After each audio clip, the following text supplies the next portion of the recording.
एक राक्षसी आभा भड़क उठी। वह एक भयानक हमला था जो एक प्रसिद्ध विशेषज्ञ का था। यह कुछ ऐसा नहीं था जिसे एक सामान्य व्यक्ति झेल सके। जिस क्षण उनकी आभा बह गई, ट्रू मार्शल स्कूल के कई अरे इसे झेल नहीं पाए और एक जोरदार धमाके के साथ फट गए। कई शिष्य समय पर प्रतिक्रिया नहीं कर सके और तुरंत घायल हो गए। हम्फ, येज़िवेन ने एक कदम आगे बढ़ाया और तुरंत ही यह प्रभावशाली आभा साफ साफ दूर हो गई। एकमात्र गहन मृत्यु अवस्था साधक वास्तव में इस पूर्वज को कुछ करने से रोकने का साहस करता है। मुझे लगता है कि आप जीने से थक गए होंगे। मुरझाई हुई लाश बूढ़ा पूर्वज थोड़ा हैरान था। उसने एक गहन मृत्यु क्षेत्र के कल्टीवेटर से उसकी आभा को दूर करने में सक्षम होने की उम्मीद नहीं की थी। यह कुछ ऐसा नहीं था जो एक सामान्य व्यक्ति कर सकता था। गहरी मौत अवस्था। दूसरों की नजरों में आपको एक प्रभावशाली व्यक्ति माना जा सकता है, हालांकि इस पूर्वज के सामने आप कुछ भी नहीं है। हालांकि इसके लिए बस इतना ही था।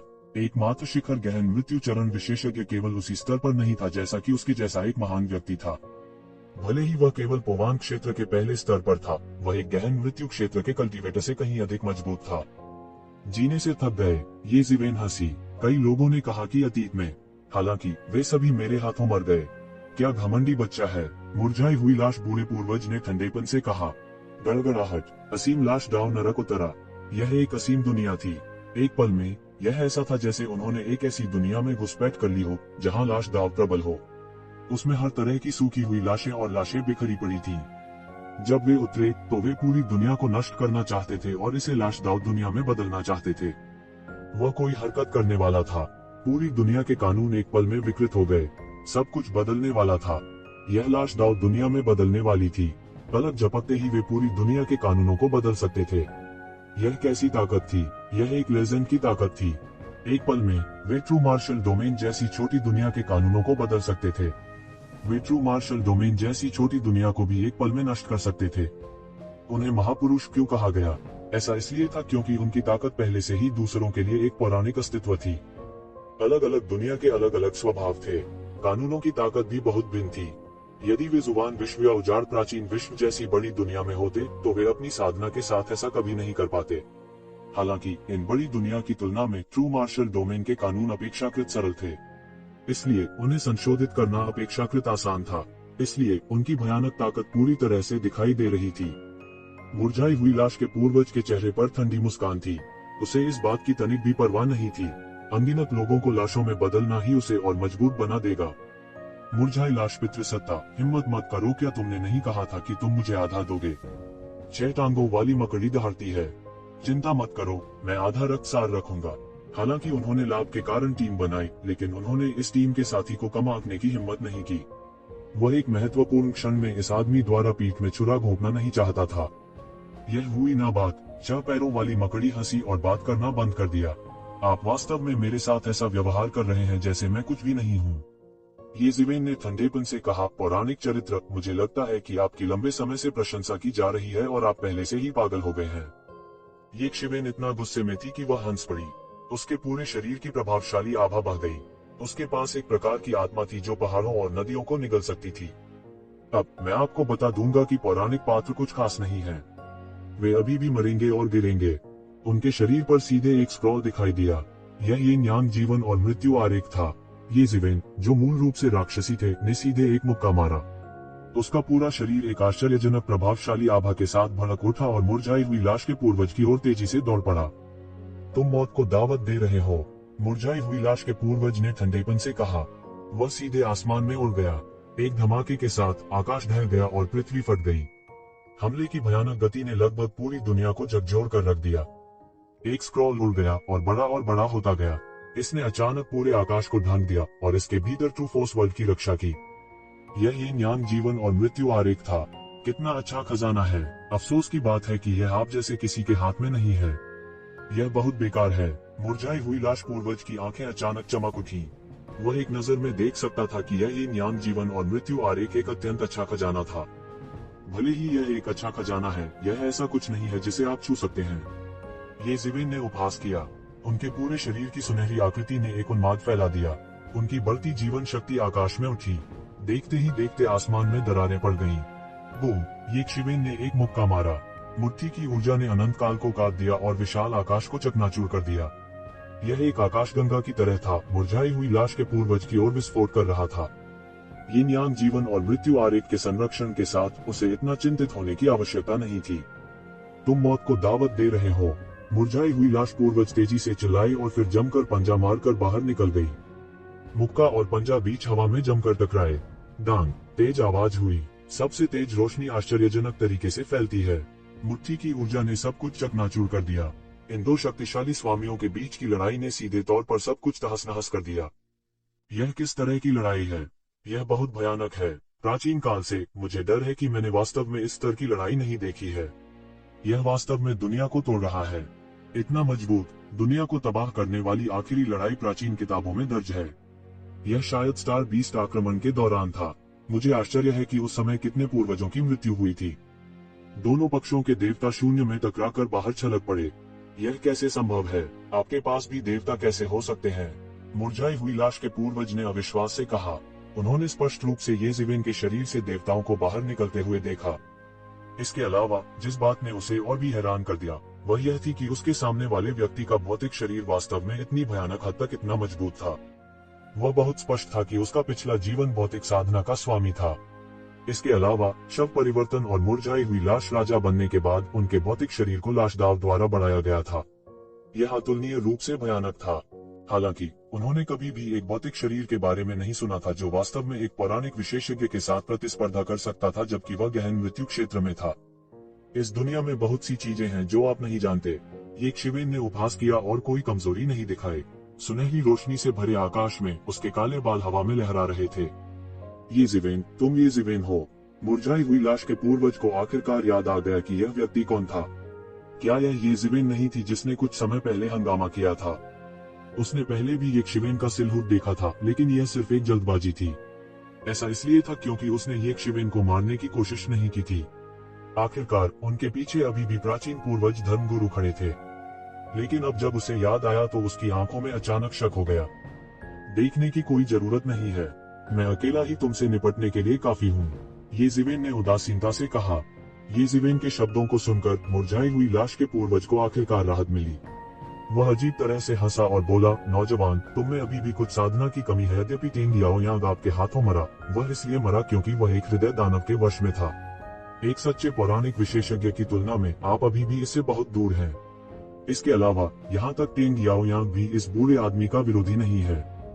उसका चेहरा अहंकार से भर गया था। तो क्या हुआ अगर इन प्रतिभाओं के पास चौंकाने वाला खेती का आधार था? उनकी तुलना में वे एक ही सांस में उल्लेख किए जाने के योग्य नहीं थे। कभी कभी उम्र सबसे बड़ी संपत्ति होती थी। वह लंबा समय प्रतिभा में अंतर को दूर कर सकता है। क्या आप सच में ऐसा सोचते हो? ऐसा लगता है कि आपके सामने भारी लाभ ने आपकी आंखें मूंद ली हैं। येजिवेन ने उदासीनता से कहा, लेकिन उसकी गति जबरदस्त थी। एक अद्वितीय गुरु का भ्रम था। दोनों ने फिर से हमला किया और सबसे भयानक लड़ाई शुरू की। शारीरिक शक्ति में दोनों पक्ष अच्छे थे।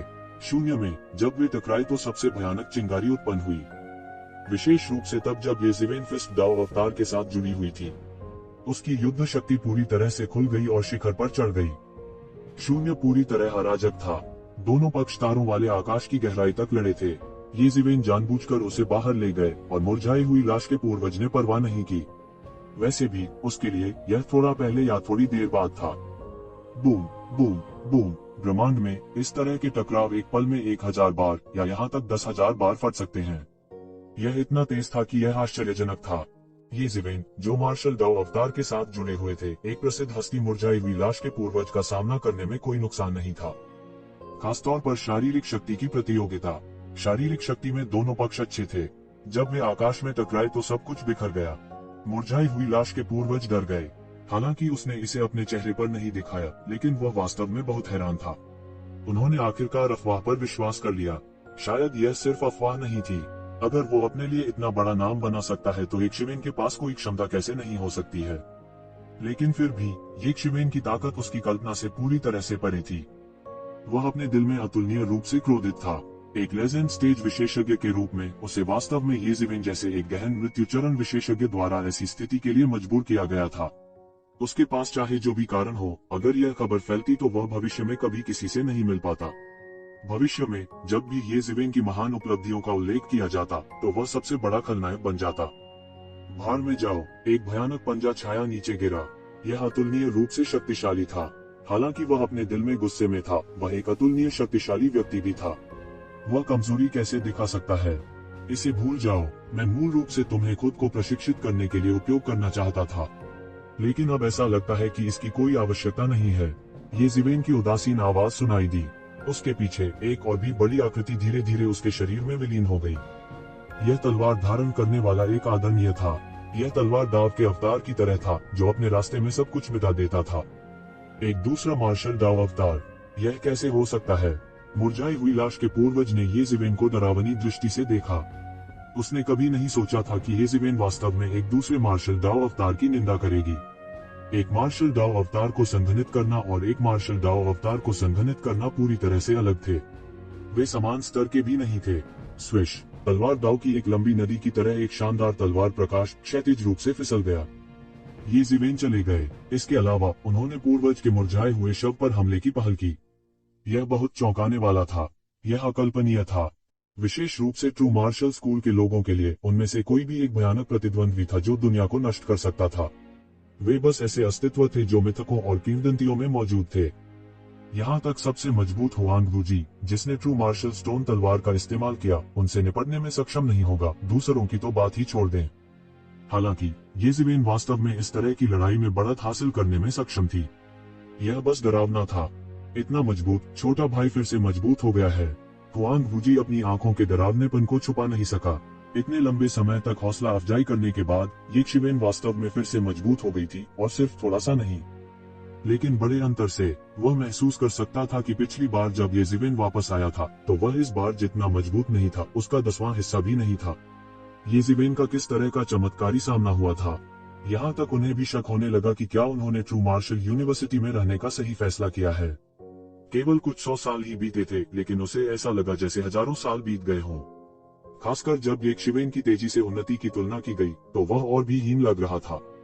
क्या वो ये ज़िवेन की तरह ट्रू मार्शल स्कूल छोड़ने वाला था? हालांकि वर्तमान स्थिति ने उसे मन की शांति के साथ ट्रू मार्शल स्कूल छोड़ने में वास्तव में असमर्थ बना दिया था। भले ही वह जानता था कि इस तरह के एक बिजलीगर के सामने इससे कोई फर्क नहीं पड़ता कि वह रुके या नहीं। हालांकि चाहे कुछ भी हो, ये ज़िवेन की उपस्थिति ने उन्हें राहत की सांस दी। वे बच गए। इस दौरान वह काफी दबाव में थे। वास्तव में इसने उसे ऐसा महसूस कराया जैसे वह गिरने वाला था। एक ऐसी दुनिया जो कभी इस ब्रह्मांड पर हावी थी, उन बाहरी लोगों के हाथों ढह गई। यद्यपि अंत में यह सिद्ध हो गया कि सभी लोगों में ईश्वर रूपी विरासत नहीं है, यह इन बाहरी लोगों के पागलपन को रोक नहीं सका।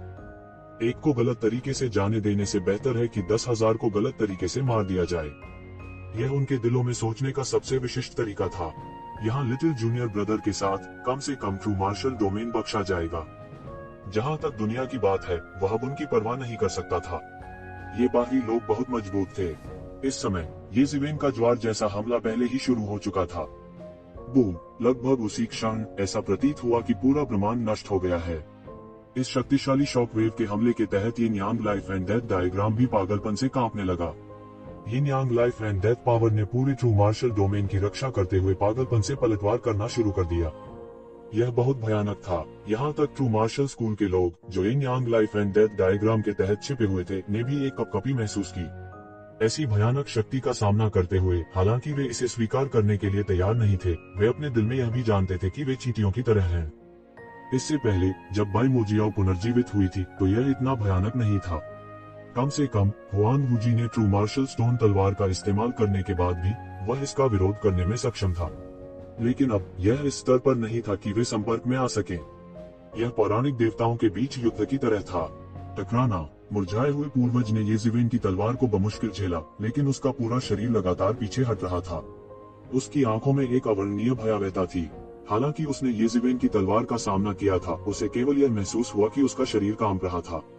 यह ऐसा था मानो उसके आंतरिक अंग घायल हो गए हों और यह उसकी आत्मा में दब रहा हो।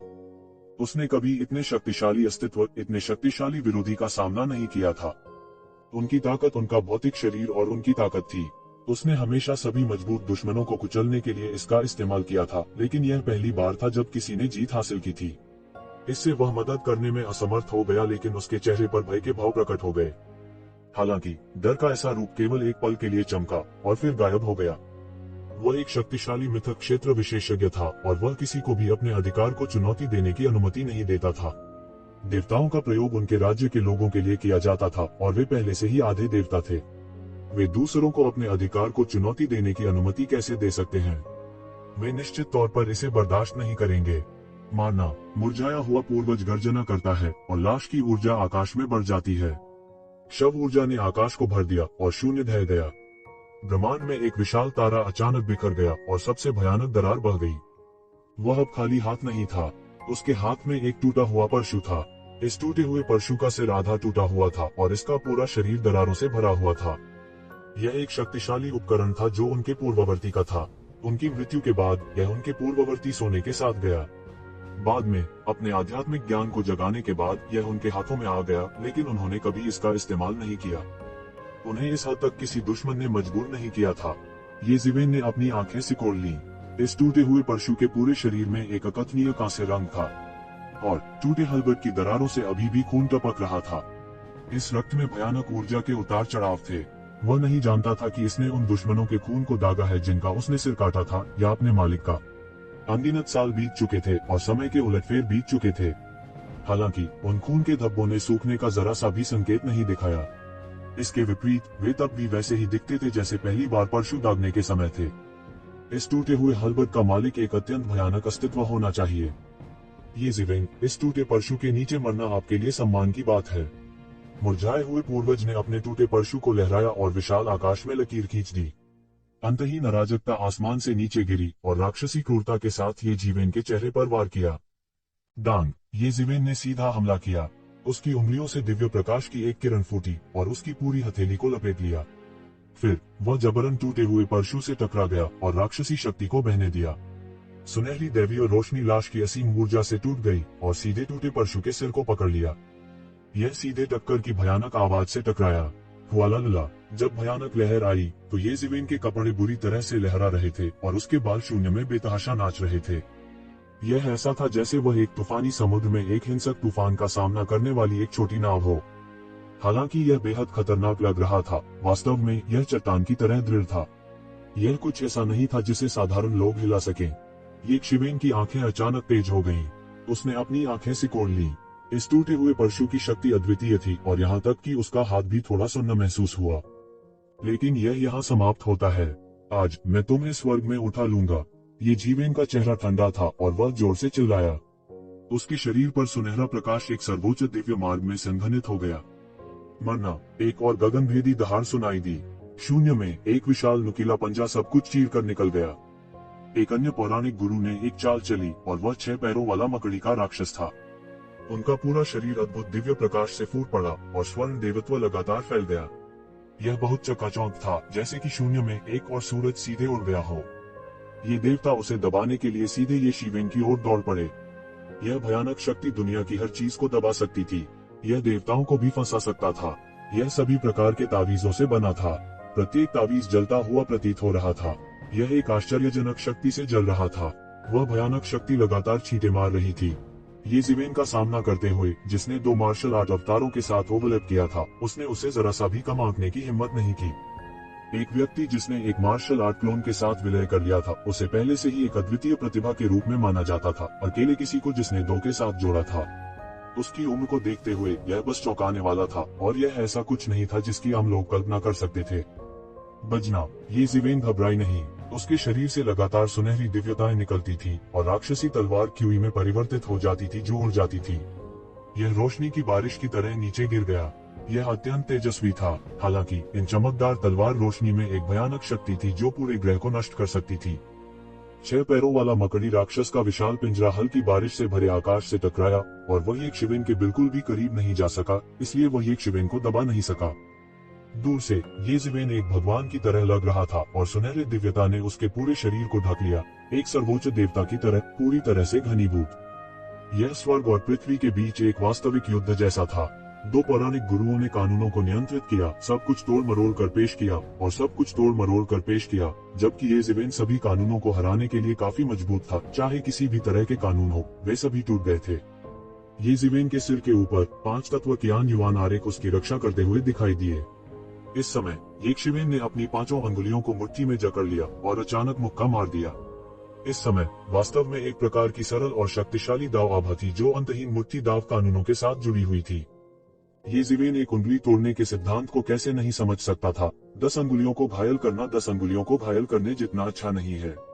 उसने तुरंत निर्णय लिया कि सबसे पहले मुरझाई हुई लाश को ही मारूंगा। बूम! येज़ेबेल की भयानक मुट्ठी की ताकत अंतरिक्ष में घुस गई और तुरंत मुरझाए हुए बूढ़े आदमी के सामने आ गई। आसमान में एक जोरदार कंपन हुआ, मानो वह पूरी तरह से बिखरने वाला हो। दूसरी तरफ 6 पैरों वाला मकड़ी का राक्षस सीधे येज़ेबेल की तलवार की बारिश से टूट गया और सीधे मुरझाए हुए बूढ़े आदमी पर बमबारी की। बजना, उसके सभी हमले येज़ेबेल के शरीर पर बिल्कुल भी हमला नहीं कर सकते थे और 5 तत्वों के आंगयुआन आरेख द्वारा पूरी तरह से अवशोषित कर लिए गए थे। इस समय येज़ेबेल ने इस क्षण का लाभ उठाया और सीधे बूढ़े व्यक्ति के मुरझाए हुए शरीर पर बमबारी की। मुरझाया हुआ बूढ़ा आदमी बार बार दहाड़ा, उसकी आंखें अतुलनीय रूप से ठंडी थी, लेकिन येज़ेबेल के चौतरफा हमले के सामने यह बेकार था। उन्होंने अपनी पूरी कोशिश की, लेकिन उनके सभी बचाव सीधे तौर पर टूट गए। टकराना, इस मौके ने सीधे मुरझाई हुई लाश वाले बूढ़े आदमी की छाती पर वार किया, जो लोहे की तरह सख्त था। टकराना, उसका पूरा शरीर एक तोप के गोले की तरह था और एक जोर के धमाके के साथ उसे उड़ते हुए भेजा गया।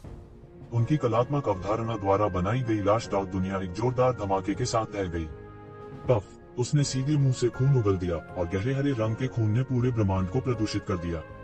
कौन जानता था कि भविष्य में और कितने लाश राक्षस पैदा होंगे। उसकी आंखों में वह आखिरकार घबराने लगा। एक देवता गुरु के रूप में, भले ही वह केवल सबसे कमजोर देवता गुरु था, फिर भी वह मानता था कि वह सबसे मजबूत था। वह नहीं जानता था कि वास्तव में अलग दिखने के लिए उसे कितने प्राणियों का सामना करना पड़ा था। समान स्तर के बीच भी वह एक अतुलनीय अत्याचारी अस्तित्व था। उन्हें पोवान क्षेत्र के पहले स्तर में कोई प्रतिद्वंद्वी नहीं मिला। अपने पिछले जीवन में वह एक अद्वितीय गुरु थे। उसके रूप में परिवर्तित होने के बाद वह अब और भी शक्तिशाली हो गया था। वह कभी भी समान स्तर के गुरु से पराजित नहीं हुआ था, निचले स्तर के अस्तित्व का तो कहना ही क्या। लेकिन येज़ेबेल ने किया। वह बहुत मजबूत और शांत था, मानो उसने असफलता की संभावना पर विचार ही नहीं किया हो। उनकी युद्ध शक्ति निश्चित रूप से लेजेंड दायरे तक पहुंच गई थी, यहाँ तक पोवान क्षेत्र के औसत पहले स्तर से भी मजबूत थी। इतनी शक्तिशाली ताकत के साथ उन्हें कार्रवाई करने के लिए अपने पीछे प्राचीन पूर्वज धार्मिक नेता की भी आवश्यकता नहीं थी। उसके पास अपनी रक्षा के लिए पहले से ही पर्याप्त शक्ति थी।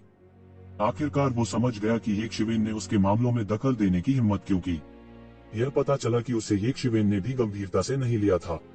क्या वह सिर्फ एक मट्ठा था? हालांकि वह अनिच्छुक था, फिर भी कोई दूसरा रास्ता नहीं था। और इस समय येज़ेबेल पहले ही एक कदम आगे बढ़ चुका था। उसे सांस लेने का बिल्कुल भी मौका नहीं दे रहा था और एक पैर जमीन पर आ गिरा। टकराना, इस बार वह पहले से ही गंभीर रूप से घायल था और बिल्कुल भी प्रतिक्रिया नहीं कर सका। उसकी छाती सीधे रौंद दी गई और फिर एक हाथ आसमान से गिर गया और उसकी लाश को नोच लिया। मृतकोड़ उसकी साधना का सार और संपूर्ण केंद्र था। अब जब यह येज़ेबेल द्वारा छीन लिया गया था, तो वह और भी कमजोर हो गया था और पूरी तरह से मर गया था। भले ही वह एक लाश हो, फिर भी वह मरेगा। सामान्य लोगों की तुलना में मरना बहुत मुश्किल है। येज़ेबेल ने दिल की तरह धड़कते शव को अपने हाथ में पकड़ रखा था। हरी जहरीली गैस ने उसकी हथेली को गलाने की कोशिश की, लेकिन दिव्य प्रकाश द्वारा पूरी तरह से दबा दिया गया। येज़ेबेल के हाथ में एक सील शब्द दिखाई दिया और लाश के कोर को सील कर दिया गया। तभी उसकी नजर दूसरी तरफ 6 टांगों वाले मकड़ी के राक्षस पर पड़ी। 6 टांगों वाला राक्षस येज़ेबेल से पूरी तरह से डर गया था। येज़ेबेल की ताकत ने उसे पूरी तरह से डरा दिया था। मुरझाई हुई लाश बूढ़े पूर्वज की ताकत उसके ऊपर थी, क्योंकि वह खुद एक शव विशेषज्ञ था। साधारण लोग उनके विरोधी कतई नहीं थे, लेकिन फिर भी वो येज़ेबेल के एक भी वार का सामना नहीं कर पाए। कोई भी कल्पना कर सकता है कि वो येज़ेबेल से कितना डरा हुआ था। येज़ेबेल की ठंडी आंखें बह गईं और वह इतना डर था कि वह लगभग बचना चाहता था। उन्होंने कहा, या तो आत्मसमर्पण करें या मरें, अपने लिए चुने। 6 पैरों वाला राक्षस या तो चुनना नहीं चाहता था। वह अवचेतन रूप से बचने के लिए जगह खोलकर सीधे भागना चाहता था, लेकिन वह यह जानकर चौंक गया कि वह बिल्कुल भी नहीं बच सका। उसे पता ही नहीं चला कि कब कमरे पर ताला लगा दिया गया। वह पूरी तरह हताश था। उसने येज़ेबेल की अद्भुत गति देखी थी और यदि वह अंतरिक्ष का उपयोग करके बच नहीं सकता था, तो बचने का लगभग कोई रास्ता नहीं था। मैं आत्मसमर्पण करने को तैयार हूँ। 6 पैरों वाले मकड़ी के राक्षस का बदसूरत चेहरा एक परस्पर विरोधी अभिव्यक्ति को प्रकट करने में मदद नहीं कर सकता था। अंत में उसने आत्मसमर्पण करना चुना, क्योंकि उसके पास और कोई चारा नहीं था। यदि उसने आत्मसमर्पण नहीं किया, तो उसका भाग्य मुरझाई हुई लाश के पूर्वज के समान होगा, अतुलनीय रूप से दयनीय। येज़िवेन ने सीधे लंबी जगह को पार किया और उसके सामने आए, फिर एक मुहर लगाई और 6 पैर वाले मकड़ी के राक्षस के साथ एक मास्टर सेवक अनुबंध पर हस्ताक्षर किए, हमेशा के लिए, पीढ़ी दर पीढ़ी, कभी विरोध नहीं करने के लिए। 6 पैरों वाला मकड़ी का राक्षस अनिच्छुक था, लेकिन कोई दूसरा रास्ता नहीं था। अतुलनीय रूप से मजबूत येशिवेन ने उसे बहुत डरा दिया था। केवल अब उसे एहसास हुआ कि मिथक के दायरे में प्रवेश करने के बाद भी वह पहले की तरह मौत से नहीं डरता था। इसके विपरीत वह मृत्यु से और भी अधिक भयभीत था, क्योंकि यह सब आसान नहीं था। केवल वह स्वयं जानता था कि उसने पर्याप्त आनंद नहीं लिया था और वह इतनी आसानी से नहीं मरेगा। मालिक नौकर अनुबंध पर हस्ताक्षर करने के बाद येज़िवेन को राहत मिली। हाथ में अनुबंध के साथ वह 6 पैर वाले मकड़ी के राक्षस के अपने शब्दों पर वापस जाने से डरता नहीं था, लेकिन वह 6 पैर वाले मकड़ी के राक्षस को अपने पक्ष में रखने का इरादा नहीं रखता था। उसकी ताकत के साथ 6 पैरों वाला मकड़ी का राक्षस उसकी ताकत के लिए बहुत कम महत्व रखता था। हालांकि वह ट्रू मार्शल स्कूल के अंतिम उपाय के रूप में ट्रू मार्शल स्कूल में 6 पैर वाले मकड़ी के राक्षस को रख सकता था। एक मिथक विशेषज्ञ की सुरक्षा के साथ हुआन दुनिया में भी ट्रू मार्शल स्कूल को एक सुपर फोर्स माना जाता था। स्वर्ग बंजर भूमि मंदिर जैसे कुछ अधिपतियों के अलावा यह एक ऐसा अस्तित्व भी था जो एक क्षेत्र पर हावी था। जब तक वे पूरे ब्रह्मांड में फैले एक अंधेरे उथल पुथल का सामना नहीं करते, तब तक कोई अन्य चीज नहीं होगी जो ट्रू मार्शल स्कूल की नींव को हिला सके। वह हर समय ट्रू मार्शल स्कूल में नहीं रह सकता था, यह पहले से ही उसकी सीमा थी कि वह क्या कर सकता है। 6 पैरों वाले मकड़ी के राक्षस के लिए उसके पास और कोई चारा नहीं था। यह एक कमजोर व्यक्ति के रूप में पराजित होने का परिणाम था और वह अपना शेष जीवन ट्रू मार्शल स्कूल में बिताएगा। वह कुछ दयनीय लग रहा था। हालांकि येशिवेन के मन में उसके लिए कोई सहानुभूति नहीं थी। आखिरकार उसके पास सहानुभूति रखने के लिए कुछ भी नहीं था। अगर वह ट्रू मार्शल वर्ल्ड को नष्ट करने नहीं आया होता तो वह येशिवेन के अधीन नहीं होता। तो ज़िवेन ने यिन यांग जीवन और मृत्यु आरेख को हटा दिया और ट्रू मार्शल स्कूल में उतर गए।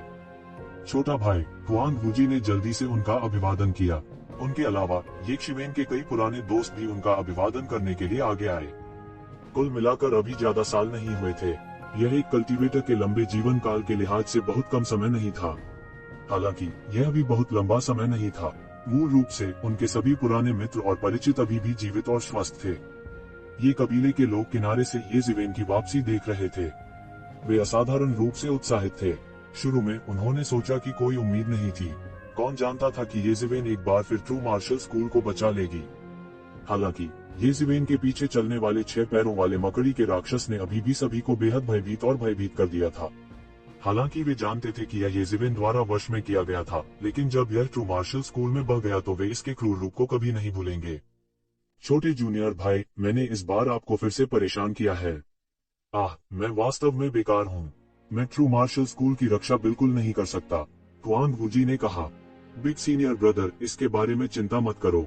ये लोग, यहाँ तक दूसरी दुनिया में भी शीर्ष पावर हाउस के हैं। जो दुनिया नष्ट हो गई, वे केवल कुछ ही नहीं है।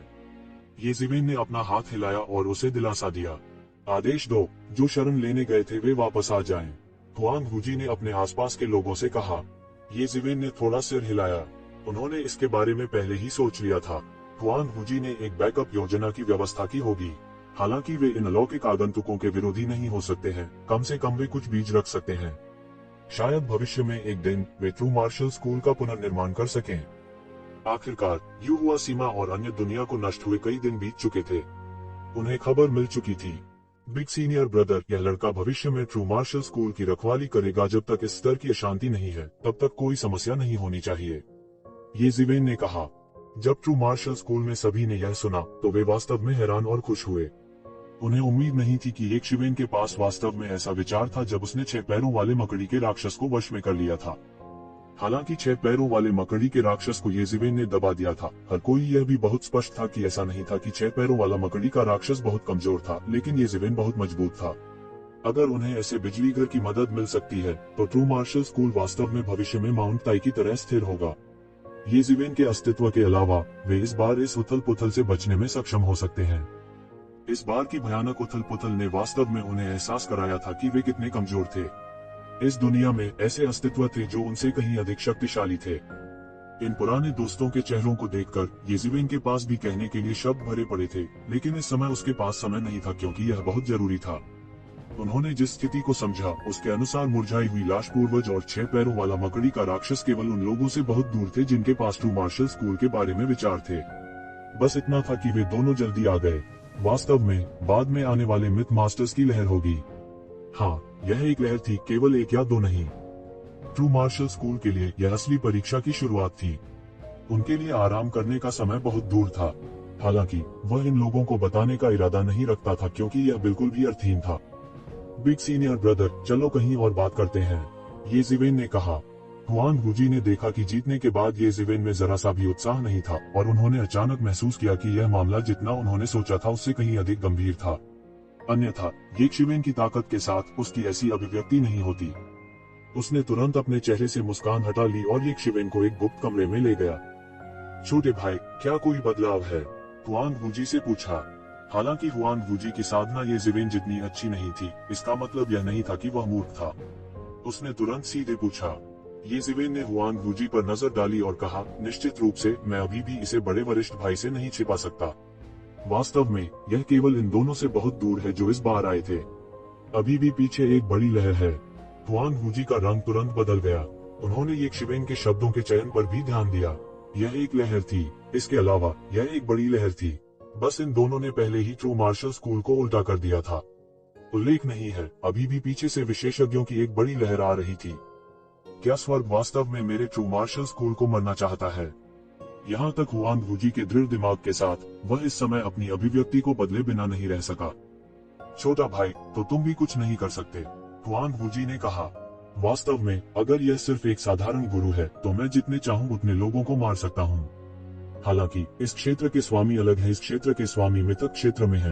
लगभग वही साधना जो ट्रू मार्शल स्कूल के संस्थापक के रूप में होती है, ये जिवेन ने कहा। हालांकि वह नहीं जानता था कि उस समय ट्रू मार्शल स्कूल के संस्थापक कितने मजबूत थे। वह ट्रू मार्शल स्टोन तलवार से देख सकता था कि ट्रू मार्शल स्कूल के संस्थापक शायद एक अत्यंत शक्तिशाली मिथ्रियलम मास्टर थे। प्राचीन सूनेपन में जाने के बाद ये जिवेन को पता चला कि ट्रू मार्शल स्कूल के संस्थापक और विभिन्न दुनिया के अन्य पितृसत्तात्मक स्तर के लोग इस ब्रह्मांड से नहीं थे।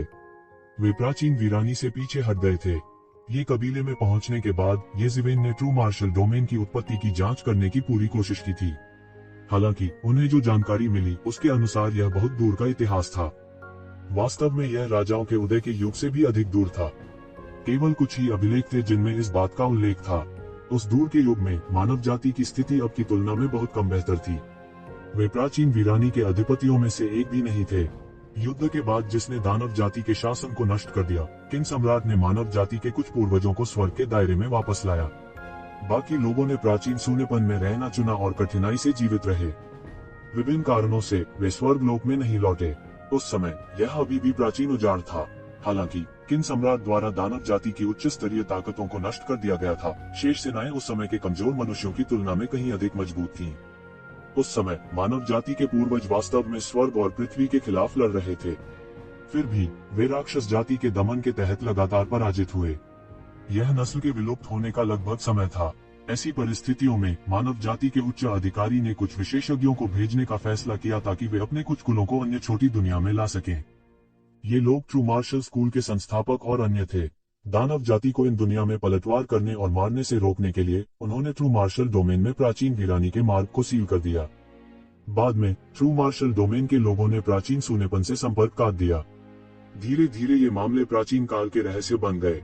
हालांकि कई विशेषज्ञ जानते थे कि वे इस दुनिया के मूल निवासी नहीं थे, लेकिन वे अपनी उत्पत्ति के बारे में बहुत स्पष्ट नहीं थे। ट्रू मार्शल स्कूल के संस्थापक और विशेषज्ञों के एक समूह के नेतृत्व में इस ब्रह्मांड के आदिवासियों के साथ एक युद्ध छिड़ गया जो अनगिनत वर्षों तक चला।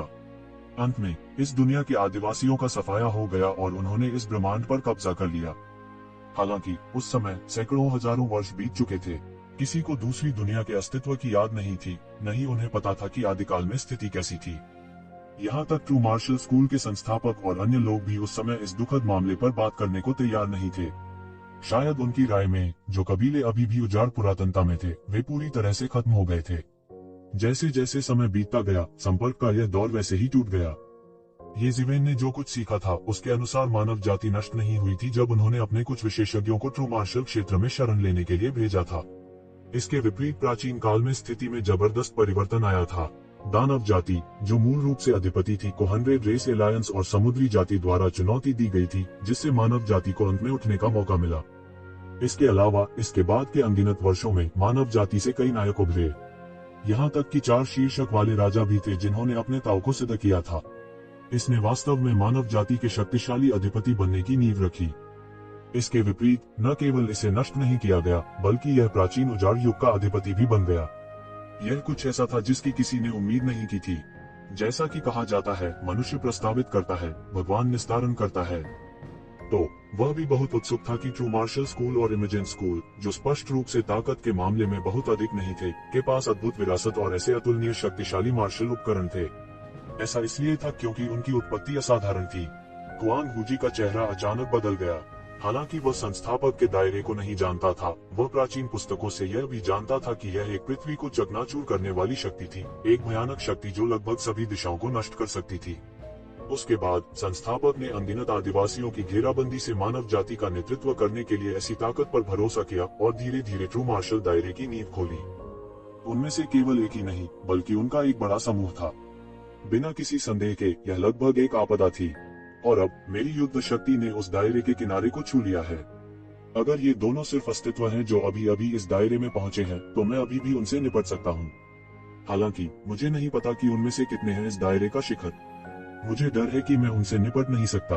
तो जिवेन ने कड़वी मुस्कान के साथ कहा, हमें क्या करना चाहिए? फिर जो शिष्य पहले चले गए उन्हें वापस न आने दें। कुआन हुजी ने जल्दी से कहा। ये जिवेन ने सिर हिलाया। तूफान खत्म होने के बाद उन्हें वापस आने दो। यदि संकट का समाधान हो जाता है तो इससे कोई फर्क नहीं पड़ता कि वे वापस आते हैं, लेकिन अगर कोई दूसरा रास्ता नहीं है तो वे ट्रू मार्शल स्कूल के अंतिम बीज, आखिरी उम्मीद है। यही एकमात्र तरीका है, कुआन हुजी ने बेबसी से कहा। उसके जैसे महत्वाकांक्षी व्यक्ति के लिए यदि वह एक हताश स्थिति का सामना नहीं कर रहा होता तो वह निश्चित रूप से ऐसी अभिव्यक्ति नहीं दिखाता। भाई, तुम भी क्यों नहीं निकल जाते और शरण ले लेते हो? मुझे पूरा यकीन नहीं है, ये जिवेन ने कहा। कुआन हुजी ने तुरंत अपना सिर हिलाया और कहा, नहीं, हर कोई जा सकता है, लेकिन मैं नहीं जा सकता। मैं ट्रू मार्शल स्कूल का स्कूल मास्टर हूँ। यह ठीक है अगर मैं अपने पूर्वजों द्वारा दी गई नींव को नहीं रख सकता, लेकिन मैं कर सकता हूँ इस तरह बिना उद्देश्य के नहीं जीना। भाई, तुम गदगद हो। भले ही भविष्य में ट्रू मार्शल स्कूल के पुनर्निर्माण की आवश्यकता हो, वरिष्ठ की ताकत अपरिहार्य होगी, ये जिवेन ने जल्दी से कहा। छोटा भाई, मुझ में कितनी ताकत है यह मैं अच्छी तरह जानता हूँ। मुझे रहने दो। भले ही भविष्य में स्कूल को फिर से बनाने की जरूरत पड़े, इसके लिए अन्य लोग भी जिम्मेदार होंगे। जब तक आप यहाँ हैं, हमारे ट्रू मार्शल स्कूल की आग कभी नहीं बुझेगी। कुआन हुजी कड़वाहट से मुस्कुराए और कहा, ट्रू मार्शल स्कूल में केवल स्कूल मास्टर्स हैं जो युद्ध में मारे गए। कभी कोई स्कूल मास्टर नहीं हुआ जो भाग गया हो। अतीत में ऐसी कोई मिसाल कभी नहीं रही, और यह मेरे साथ शुरू नहीं होगी। भाई, तुम सच में, ये जिवेन के पास वास्तव में कोई और रास्ता नहीं था, लेकिन इसे भूल जाओ। वैसे भी यह ऐसा नहीं हो सकता। शायद अभी भी एक मौका है। कुआन हुजी की आंखें चमक उठी और उन्होंने तुरंत पूछा, छोटे भाई, क्या आपके पास कोई रास्ता है? ये जिवेन की आंखें बेहद तेज थीं और उन्होंने कहा, चूंकि वे यहाँ हैं, तो हम केवल उनसे मौत तक लड़ सकते हैं। इसके अलावा कोई दूसरा रास्ता नहीं है। अगर हम उन सभी को मार सकते हैं तो स्कूल का संकट स्वाभाविक रूप से हल हो जाएगा, ये जिवेन ने कहा। लेकिन छोटे भाई, आपने अभी कहा कि उस दायरे में आप बिल्कुल नीचे हैं। आप उन शीर्ष आंकड़ों का मुकाबला कैसे कर सकते हैं? कुआन हुजी ने तुरंत कहा। ये जिवेन ने आह भरी और कहा, अब जब चीजें इस पर आ गई हैं, तो क्या आपको लगता है कि मेरे पास कोई और रास्ता है? मैं केवल मौत से लड़ सकता हूँ। छोटे भाई, अगर तुम ऐसा नहीं कर सकते तो तुम्हें खुद ही चले जाना चाहिए। तुम हमारे ट्रू मार्शल स्कूल की आखिरी उम्मीद हो। अगर तुम भी मर जाते हो तो ट्रू मार्शल स्कूल का पुनर्निर्माण कौन करेगा? कुआन हुजी ने कुछ गहरी सांस लेने के बाद कहा। वह पहले से ही बहुत स्पष्ट था कि ये जिवेन की तुलना में पूरा ट्रू मार्शल स्कूल और यहाँ तक पूरा ट्रू मार्शल डोमेन भी उल्लेख के लायक नहीं था। जब तक ये जिवेन था तब ट्रू मार्शल स्कूल का पुनर्निर्माण किया जा सकता था, लेकिन अगर ये जिवेन भी चला गया तो ट्रू मार्शल स्कूल का भविष्य हवा में एक मोमबत्ती की तरह होगा और इसे किसी भी समय नष्ट किया जा सकता है। ये जिवेन मुस्कुराए और कहा, बड़े भाई, तुम मरने की योजना बना रहे हो और अब तुम चाहते हो कि मैं मौत से डरकर भाग जाऊं। यह मौत से डरना कैसा है? ये एक उपयोगी शरीर छोड़ रहा है। कुआन हुजी ने अभी अभी यह कहा था और अचानक याद आया कि ये जिवेन ने उसे अभी अभी यही समझाया था। वह फूट फूट कर मुस्कुराए बिना नहीं रह सका। उसे यह कैसे कहना चाहिए? चिंता मत करो, इस बार मैं उन्हें यहाँ रखने जा रहा हूँ। यह पूरी तरह से निराशाजनक नहीं है, ये बहुत मुश्किल हो सकता है, लेकिन जब तक थोड़ी सी भी उम्मीद है, मैं हार नहीं मानूंगा, ये जिवेन ने दृढ़ता से कहा। उसकी आंखें हजारों गणनाओं के परिणामों से भरी हुई थीं। इस बार मैं उन सभी को तब तक पीटूंगा जब तक वे डर नहीं जाते। इस तरह वे जानेंगे कि खुद को कैसे सहमित करना है। ये शिवेन जानती थी कि इन रहस्यमयी दायरे और मिथक के उस्तादों से कुछ भी कहना बेकार है जो पहले ही पागल हो चुके थे। वह उन्हें केवल तब तक मार सकता था जब तक कि वे भयभीत न हो, और उन्हें तब तक मार सकते थे जब तक कि वे वास्तव में जाग न जाएं। क्या करना है? हुआंग वूजी ने थोड़ी उत्सुकता से पूछा। वह जानता था कि एक शिवन उन लोगों के लिए उपयुक्त नहीं था, इसलिए वह यह भी जानना चाहता था कि इसे हासिल करने के लिए वह किस तरह का तरीका अपनाएगा। बड़े भाई, समय आने पर तुम्हें पता चल जाएगा। अब मुझे अभी भी बड़े भाई की मदद की जरूरत है, ये जिवेन ने कहा। बोलो तो, जब तक यह मूर्ख भाई मदद कर सकता है, भले ही यह इस मूर्ख भाई की जान ले ले, यह भी ठीक है, हुआंग वूजी ने कहा। ये जिवेन ने हुआंग वूजी को देखा, अपना मुंह हिलाया और चुपके से अपनी आवाज सुनाई। हुआंग वूजी केवल एक पल के लिए हिचकिचाए और तुरंत कहा, चिंता मत करो, इस मामले को मुझ पर छोड़ दो। इस बार मैं निश्चित रूप से तुम्हारे लिए एक अच्छा काम करूंगा। ऐसी कई चीजें नहीं है जो हम कर सकते हैं, लेकिन यह है केवल एक चीज है जिसमें हम आपकी मदद कर सकते हैं। उस मामले में मुझे राहत मिली है। बड़े भाई, जब समय आएगा बस इन चीजों को इकट्ठा करो, मैं स्वाभाविक रूप से उन्हें लेने आऊंगा। कोई बात नहीं, हुआंग वूजी ने अपनी छाती थपथपाई और कहा। ऐसा होने पर मैं जाऊंगा और पहले तैयारी करूंगा। मैं ज्यादा कुछ नहीं कहूंगा। जहां तक इस 6 पैर वाले मकड़ी के राक्षस का सवाल है, मैं इसे आप पर छोड़ता हूं। हालांकि यह मेरे द्वारा वश में किया गया था, लेकिन यदि आप चाहते हैं कि यह भविष्य में आपके लिए काम करे, तो आपको इसके साथ अच्छा व्यवहार करना चाहिए, ये जिवेन ने कहा। हुआंग वूजी ने सिर हिलाया। चिंता मत करो, हम समझते हैं।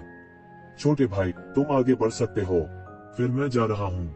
ये जिवेन के बोलने के बाद उसने एक दरार खोली और उसका पूरा शरीर उस दरार में गायब हो गया।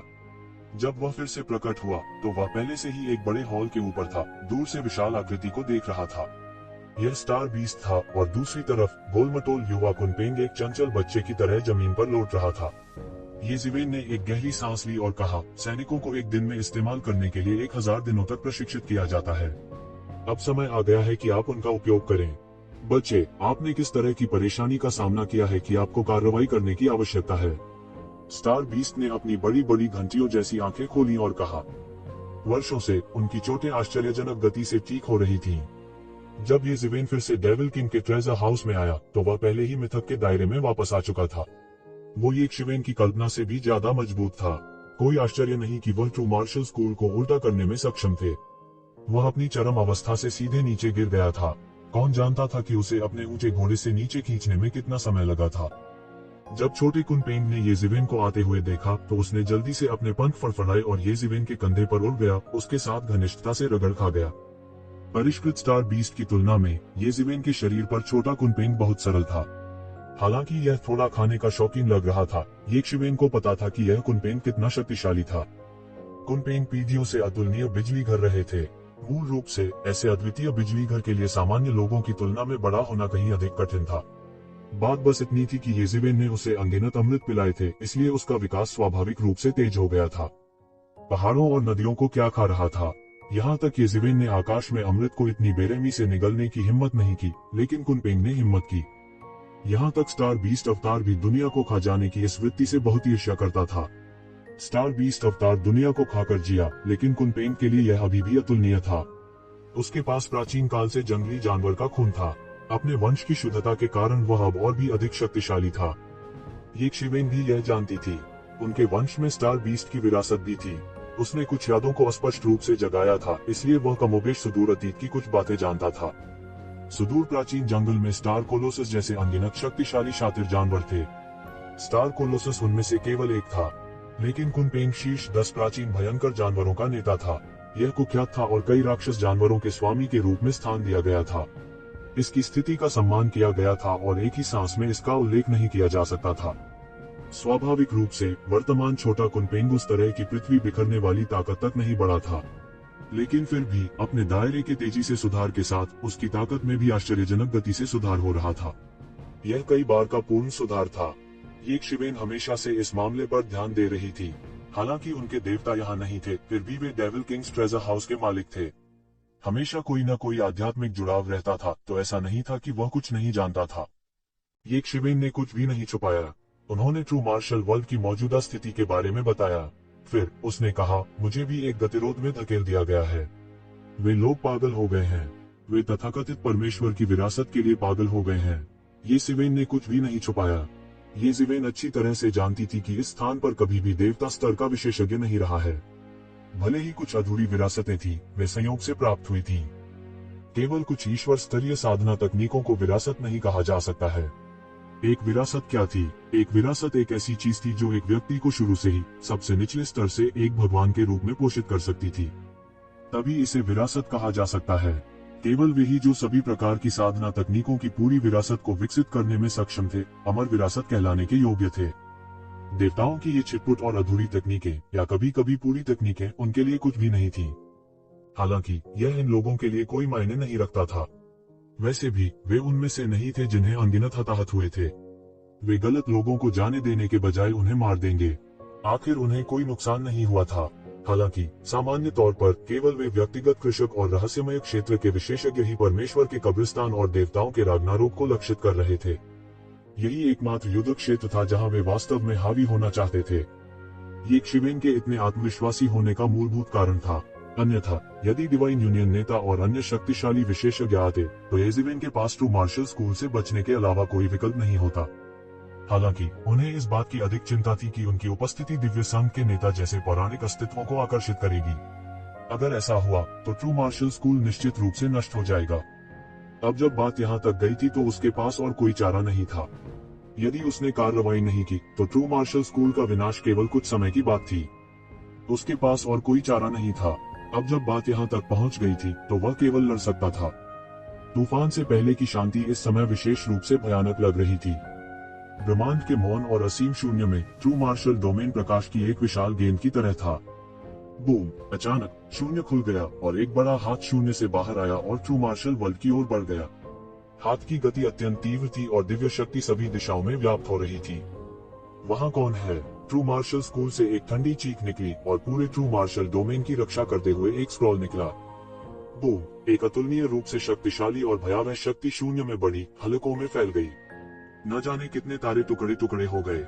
यह देवताओं के बीच टकराव था। आप अभी भी इसकी रक्षा करना चाहते हैं? एक और ठंडी आवाज सुनाई दी। एक विशाल पंजे ने आधे आकाश को ढंक लिया और ट्रू मार्शल डोमेन की ओर पकड़ लिया, मानो वह ट्रू मार्शल डोमेन को मौके पर ही तोड़ देना चाहता हो। ट्रू मार्शल वर्ल्ड से एक और मुट्ठी ऊर्जा आकाश में उड़ गई। इसने सब कुछ चकनाचूर कर दिया और इस विशाल पंजे से भयंकर रूप से टकरा गया। यह देवताओं के बीच एक और भयानक टक्कर थी। ट्रू मार्शल डोमेन में हर कोई डोमेन के बाहर पृथ्वी टूटने वाली टक्कर पर असहाय रूप से देख सकता था। ऐसा कुछ भी नहीं था जो वे कर सकते थे, क्योंकि वे अच्छी तरह जानते थे कि उनके पास जो कुछ भी था वह इतनी बड़ी ताकत के सामने बहुत नाजुक था। वास्तव में यह इतना नाजुक था कि यह उनकी रक्षा बिल्कुल नहीं कर सकता था। हालांकि यह आंकड़ा अकेला नहीं था। जल्द ही एक तीसरा भयानक आंकड़ा सामने आया। एक बड़ा उग्र लाल हाथ शून्य से बाहर फैला हुआ है। यह विशाल और असीम था। यह बताना कठिन था कि यह हजारों मील थी या दसियों हजार मील। फिर यह ट्रू मार्शल वर्ल्ड की ओर टूटा। इस बार न केवल मार्शल आर्टिस्ट बल्कि आम लोग भी इस राक्षसी हाथ को अपनी नंगी आंखों से देख सकते थे। सभी ने अपनी सांस रोक ली। पहाड़ के गांव की गहराई में कई सामान्य लोग थे जो नहीं जानते थे कि क्या हो रहा है। यह दृश्य देखकर उनके होश उड़ गए। क्या यह दुनिया का अंत है? उनके पूर्वजों की किंवदंतियों से ऐसा लगता था कि पिछले सैकड़ों वर्षों में एक अत्यंत भयानक अशांति थी। क्या इस बार दोहराने जा रहा है? वे नहीं जानते थे कि इस बार का विक्षोभ 1000 गुना था। अतीत में उनके पूर्वजों की किंवदंतियों में अशांति की तुलना में 10,000 गुना अधिक भयानक था। ट्रू मार्शल स्कूल में एक और गर्जना हुई। उन्होंने अपना मुंह खोला और एक तलवार की आभा निकली। भयानक तलवार आभा सीधे विशाल हाथ की ओर फिसल गई। गड़गड़ाहट। तलवार की आभा ने सीधे विशाल हाथ को काट दिया, जिससे उसे ट्रू मार्शल स्कूल से संपर्क करने का मौका नहीं मिला। येजिवेन, मुझे उम्मीद नहीं थी कि तुम यहाँ छुपोगे। जब मुझे पहली बार खबर मिली तो मुझे विश्वास नहीं हुआ। मैं इस पर विश्वास करता हूँ, लेकिन यह बेकार है। क्या आपको लगता है कि आप हम सबको रोक सकते हैं? यह मत सोचो कि तुम हमारे साथ लड़ने के योग्य हो, क्योंकि तुमने टिन याओयांग को आत्मविनाश कर दिया। उद्धरण चिन्ह। हाँ, प्राचीन पूर्वज धार्मिक नेता कहाँ है? उसे बाहर आने दो। केवल वही हमारे साथ लड़ने के योग्य है। शून्य में एक ठंडी आवाज सुनाई दी। यह एक ठंडी आकृति का प्रतिनिधित्व करता है जो ब्रह्मांड में स्पष्ट रूप से दिखाई देती है। वह अतुलनीय शक्तिशाली आभा सभी दिशाओं में फैल गई। वे यहाँ है। ट्रू मार्शल स्कूल में येजिवेन ने अपनी आंखें खोली। उसकी आंखें अतुलनीय रूप से ठंडी और दृढ़ थीं। ज्यादा दूर मत जाओ, मैं इस जगह की रक्षा करूंगा, येजिवेन ने धीरे से कहा। उसकी आवाज एक बड़ी घंटी की तरह थी जो पूरी दुनिया में फैल गई थी। सिर्फ तुम्हारे साथ। तुम अब भी इस दुनिया की रक्षा करना चाहते हो। तुम आज अतीत में नहीं रहोगे। तुम उस दुनिया की रक्षा नहीं कर पाओगे जिसकी तुम रक्षा करना चाहते हो। शून्य में एक और आकृति दिखाई दी। ये ज़िवेन की निगाहें उस पर बह गईं। यह प्रकट होने वाला 10वां पौराणिक विशेषज्ञ था। इस तरह की लाइनअप स्वर्ग बंजर भूमि मंदिर जैसे विशाल के लिए भी सिरदर्द का कारण बनेगी। उन्हें बड़ा नुकसान भी हो सकता है। केवल ट्रू मार्शल डोमेन से निपटने का जिक्र नहीं है। यह बहुत बड़ा था। इनमें से कोई भी व्यक्ति आसानी से एक दुनिया को नष्ट कर सकता है। लेकिन इस समय वे सब एक साथ इकट्ठे हुए थे। कोई भी कल्पना कर सकता है कि ये ज़िवेन अब कितने दबाव में थी। सबसे भयानक बात यह थी कि यह तो बस शुरुआत थी। एक सांस में ही 30 से ज्यादा पौराणिक विशेषज्ञ प्रकट हो गए थे। यहाँ तक ये ज़िवेन भी ठंडी हवा की सांस लेने से खुद को रोक नहीं सकी। 30 से अधिक दिग्गज विशेषज्ञ, भले ही वे सभी पोवान क्षेत्र के पहले स्तर पर हो, फिर भी यह एक अतुलनीय भयानक लड़ाई होगी। कहने की बात नहीं है, इन लोगों के बीच मुरझाए हुए शव पुराने पूर्वजों के स्तर से परे भी अस्तित्व थे। उनमें 3 बर्फ जैसी ठंडी आकृतियां थी, जिसने लोगों को झकझोर कर रख दिया। न केवल वे पौराणिक क्षेत्र में थे, बल्कि वे पोवान क्षेत्र के 9वें स्तर पर भी शीर्ष स्तर के अस्तित्व थे। भले ही वे ईश्वरीय संघ के नेता, हेवन वेस्टलैंड टेम्पल मास्टर और अन्य लोगों की तरह मजबूत न हो, फिर भी वे शक्तिशाली अस्तित्व थे। ऐसे अस्तित्व पौराणिक देव स्तरीय अस्तित्व बनने से केवल आधा कदम दूर थे। ऐसी प्रतिभाएं अभी प्रकट हुई थी, लेकिन उनका राक्षसी दबाव ये न्यान जीवन और मृत्यु आरेख बनाने के लिए पर्याप्त था, जो कि ट्रू मार्शल डोमेन की रक्षा कर रहा था, जो अलग होने के संकेत दिखाता है। मैं देखना चाहता हूँ, ये ज़िवेन, आपको क्या लगता है कि आप इस दुनिया की रक्षा कर सकते हैं? जो बोला वह पोवांग दायरे के 9वें स्तर पर 3 भयानक अस्तित्वों में से एक था। यह एक राक्षसी लाश क्यूई के साथ एक प्राचीन लाश थी। इस प्राचीन लाश ने पहले से ही सबसे भयानक हद तक लाश दाव की खेती की थी। कोई नहीं जानता था कि यह कितना शक्तिशाली था। इस प्राचीन लाश के चारों ओर लोहे की कई जंजीरें लिपटी हुई थीं। इन लोहे की जंजीरों को जटिल रूनों से उकेरा गया था। यह अज्ञात था कि उन्हें किसने उकेरा था, लेकिन ऐसा लगता था कि उनका उपयोग इस प्राचीन लाश को दबाने के लिए किया गया था। हालांकि यह प्राचीन लाश आखिरकार टूट गई और इस दुनिया में दिखाई दी, जिससे परेशानी बढ़ गई। वह है, क्या यह शी वुमिंग हो सकता है, जिसने हजारों साल पहले जुबान की दुनिया में तूफान खड़ा कर दिया था? ट्रू मार्शल वर्ल्ड में उस 6 पैर वाले मकड़ी के राक्षस के चेहरे पर अब कोई शांत नजर नहीं आया और अचानक अलार्म में चिल्लाया। यहाँ तक उनके स्तर पर एक अस्तित्व भी मदद नहीं कर सकता था, लेकिन एक भयानक अस्तित्व के सामने डरावनी आवाज में चिल्लाया, जिसने एक बार शैन वर्ल्ड के नायकों को हजारों साल पहले असहाय बना दिया था। वह कितना मजबूत है? ये ज़िवेन ने 6 पैरों वाले स्पाइडर मॉन्स्टर से पूछा। उन्होंने यह नहीं पूछा कि शी वुमिंग मजबूत थे या नहीं, क्योंकि इसे साबित करने की कोई जरूरत नहीं थी। वह सिर्फ यह जानना चाहता था कि वह कितना मजबूत था। बहुत मजबूत, बहुत मजबूत। 6 पैरों वाले स्पाइडर मॉन्स्टर का चेहरा मदद नहीं कर सकता था, लेकिन थोड़ा डरावना दिखा। उसने हजारों साल पहले ही अपना पदार्पण कर लिया था। वह अपने साथियों के बीच अजेय था। जुबान वर्ल्ड में उसने एक राक्षसी लाश को बंद कर दिया आपदा। बाद में हुआन वर्ल्ड के कई बड़े शॉट उस पर हमला करने के लिए सेना में शामिल हो गए, लेकिन वे उसे मार नहीं सके। वे उसे गहरी नींद में ही दबा सकते थे। मुझे उम्मीद नहीं थी कि वह अब अपने आप बाहर आएंगे। आप उसके बारे में कितना जानते हैं? ये ज़िवेन ने एक गहरी सांस ली। मैं ज्यादा नहीं जानता। मैं हजारों साल पहले पैदा भी नहीं हुआ था। मुझे बहुत कुछ कैसे पता चलेगा? केवल एक चीज जो मैं जानता हूँ वह यह है कि शी वुमिंग जब जीवित थे तो देवता रहे होंगे। उनकी मृत्यु के बाद देवता की लाश वापस जीवन में आ गई और एक नया आध्यात्मिक ज्ञान बनाया, जो कि यह शी वुमिंग है। 6 पैरों वाले स्पाइडर मॉन्स्टर ने असामान्य रूप से गंभीर स्वर में कहा, लेकिन किसी ने भी इस कथन की पुष्टि नहीं की है। यह सिर्फ एक अस्पष्ट अफवाह है। ये ज़िवेन को गंभीरता से सिर हिलाना पड़ा। चाहे वह सच था या झूठ, भले ही उसने अपने पिछले जन्म में देवता की लाश की गिनती नहीं की थी, वर्तमान ये ज़िवेन के लिए यह एक अत्यंत भयानक आंकड़ा था। यह भी कहा जा सकता है कि वह लगभग एक अद्वितीय भयानक अस्तित्व था, और यह उनमें से सिर्फ एक था। ये ज़िवेन की नजर दूसरे अस्तित्व की ओर मुड़ी। यह एक भयानक शातिर जानवर था जो हजारों मील तक फैला हुआ था। इसका विशाल शरीर एक अलग ही आयाम में छिपा हुआ था। उसका थोड़ा सा ही अंश प्रकट हुआ था, लेकिन वह एक साधारण तारे से बड़ा था। अंधेरे में शरीर ने यह स्पष्ट रूप से देखना असंभव बना दिया कि यह किस प्रकार का अस्तित्व था। ये ज़िवेन, तुमने वास्तव में इस तरह के शातिर जानवर को उकसाया। अचानक उसके दिमाग में स्टार बीस्ट की आवाज आई। आवाज में थोड़ी घबराहट थी।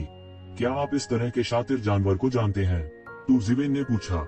प्राचीन काल में इस तरह का शातिर जानवर बहुत भयानक था। इसका नाम साइलेंट डेमन फ्लेमिंग एप है। यह दानव दुनिया में दानव जाति का पूर्वज है।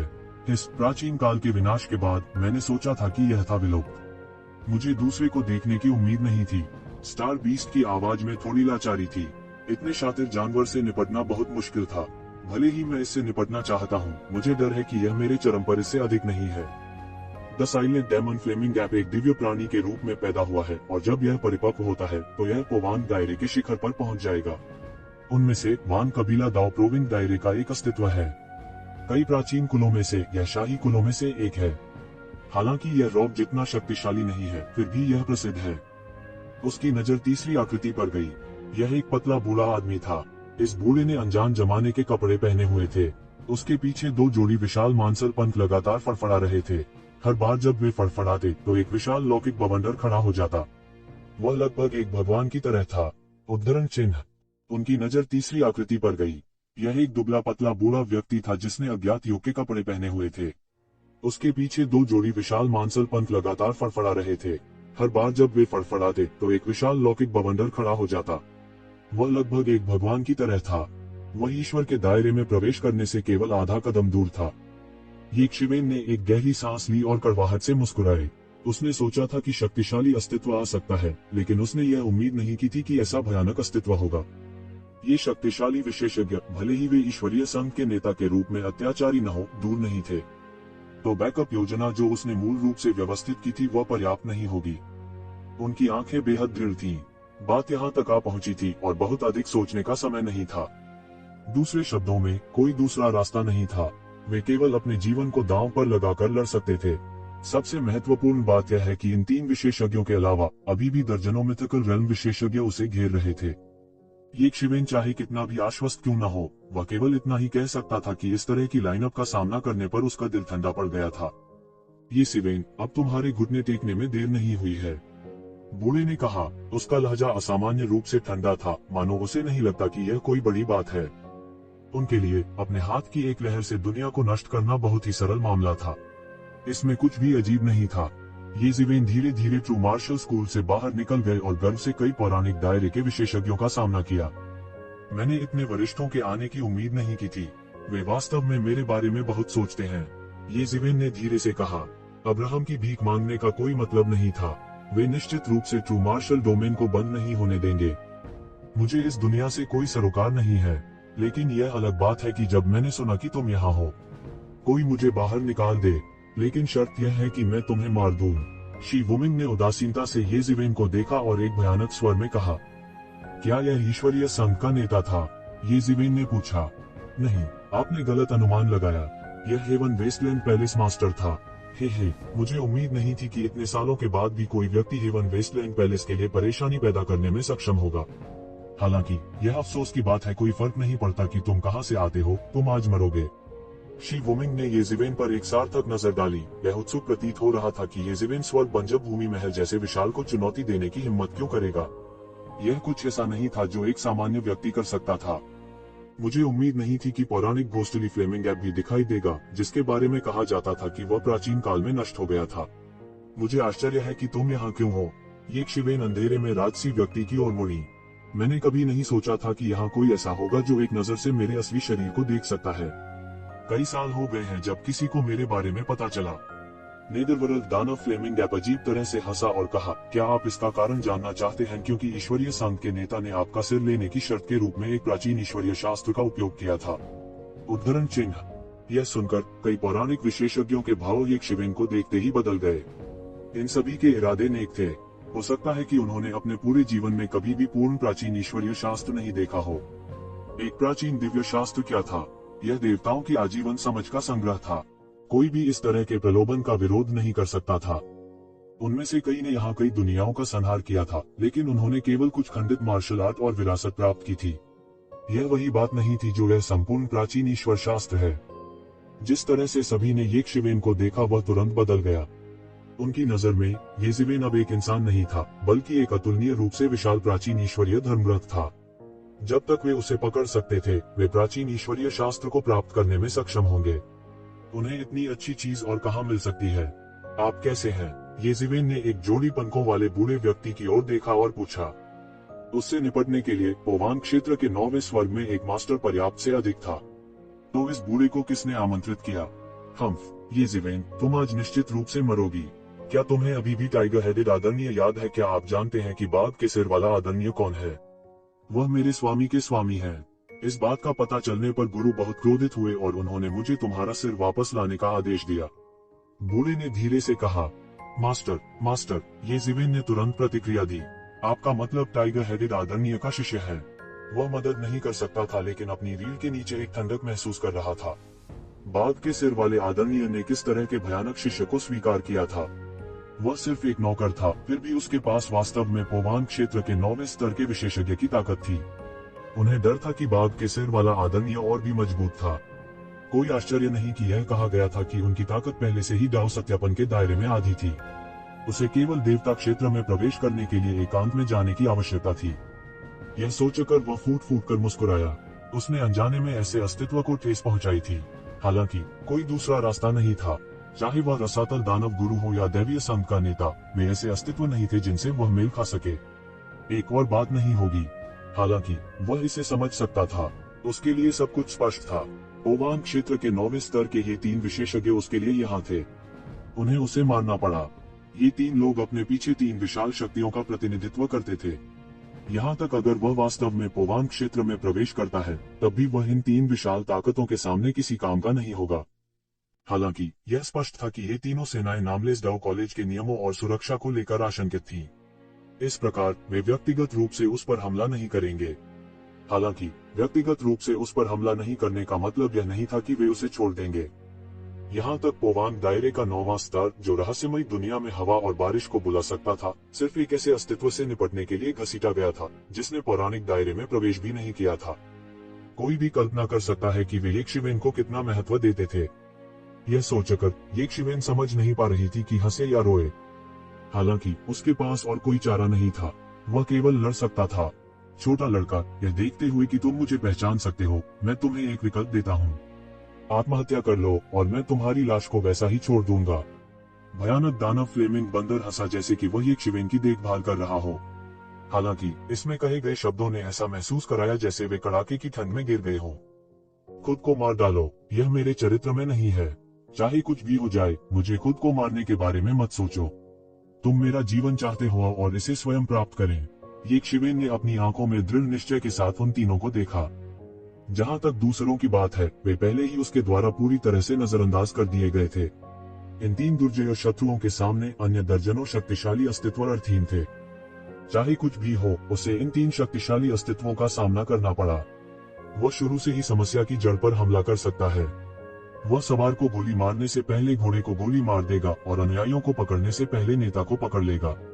आप नहीं जानते कि आपके लिए क्या अच्छा है, the ghostly demon flaming ape ने ठंडेपन से कहा।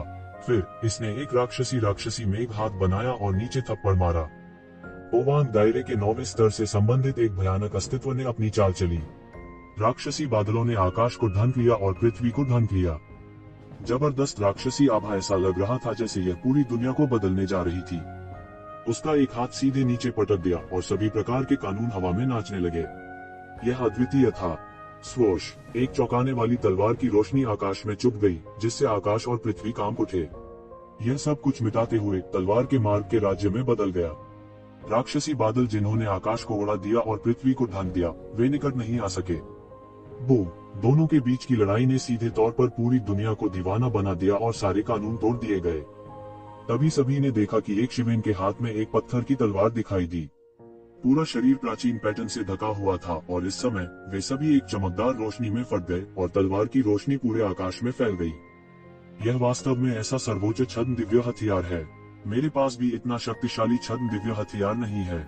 यह दुनिया वास्तव में थोड़ी अजीब है, फैंटम फ्लेमिंग ऐप ने थोड़े अजीब लहजे में कहा। यजीवेन ने अपने हाथ में लंबी तलवार पकड़ी और कदम दर कदम बाहर चली गई। उसके शरीर पर आभा पागलपन से उठने लगी थी। उनके द्वारा उठाए गए हर कदम के साथ उनके शरीर पर आभा एक कदम बढ़ गई।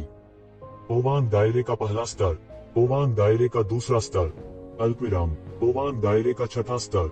जब वह पोवान दायरे के छठे स्तर पर पहुंचे तो ऐसा लगा कि वे चरम सीमा पर पहुंच गए हैं। बूम! उसकी आभा एक बार फिर सीमा से टूट गई और सीधे पोवान क्षेत्र के 7वें स्तर तक बढ़ गई। बड़ी मात्रा में अराजक आभा लगातार उसके शरीर के चारों ओर उड़ती रहती है, जिससे वह एक विशाल चक्रवात जैसा दिखता है। यह अतुलनीय रूप से चौंकाने वाला और भयानक लग रहा था। उनके कानून, उनके महान तरीके एक पल में फैल गए, सब कुछ अवरुद्ध कर दिया। यह कैसे संभव है? क्या ये ज़िवेन केवल गहन मृत्यु लोक में नहीं है? भले ही इस अवधि के दौरान वह फिर से सुधर गया हो, उसके पास इतनी शक्तिशाली ताकत नहीं होनी चाहिए। उद्धरण चिन्ह, यह पोवांग दायरे का 7वां स्तर है। नहीं, देखो, उसकी ताकत अभी भी बढ़ रही है और यह बंद नहीं हुई है। बूम! एक और जोर का शोर था, मानो पूरी दुनिया में विस्फोट हो गया हो। तो ज़िवेन ने एक बार फिर एक उच्च क्षेत्र, पोवांग क्षेत्र के 8वें स्तर के माध्यम से तोड़ दिया था। ऐसी शक्ति के कारण उन मिथकों के भाव भी बदल गए। वे मूल रूप से बहुत आश्वस्त थे, क्योंकि एक ज़िवेन चाहे कितना भी मजबूत क्यों न हो, उनके लिए उनका विरोधी होना असंभव था।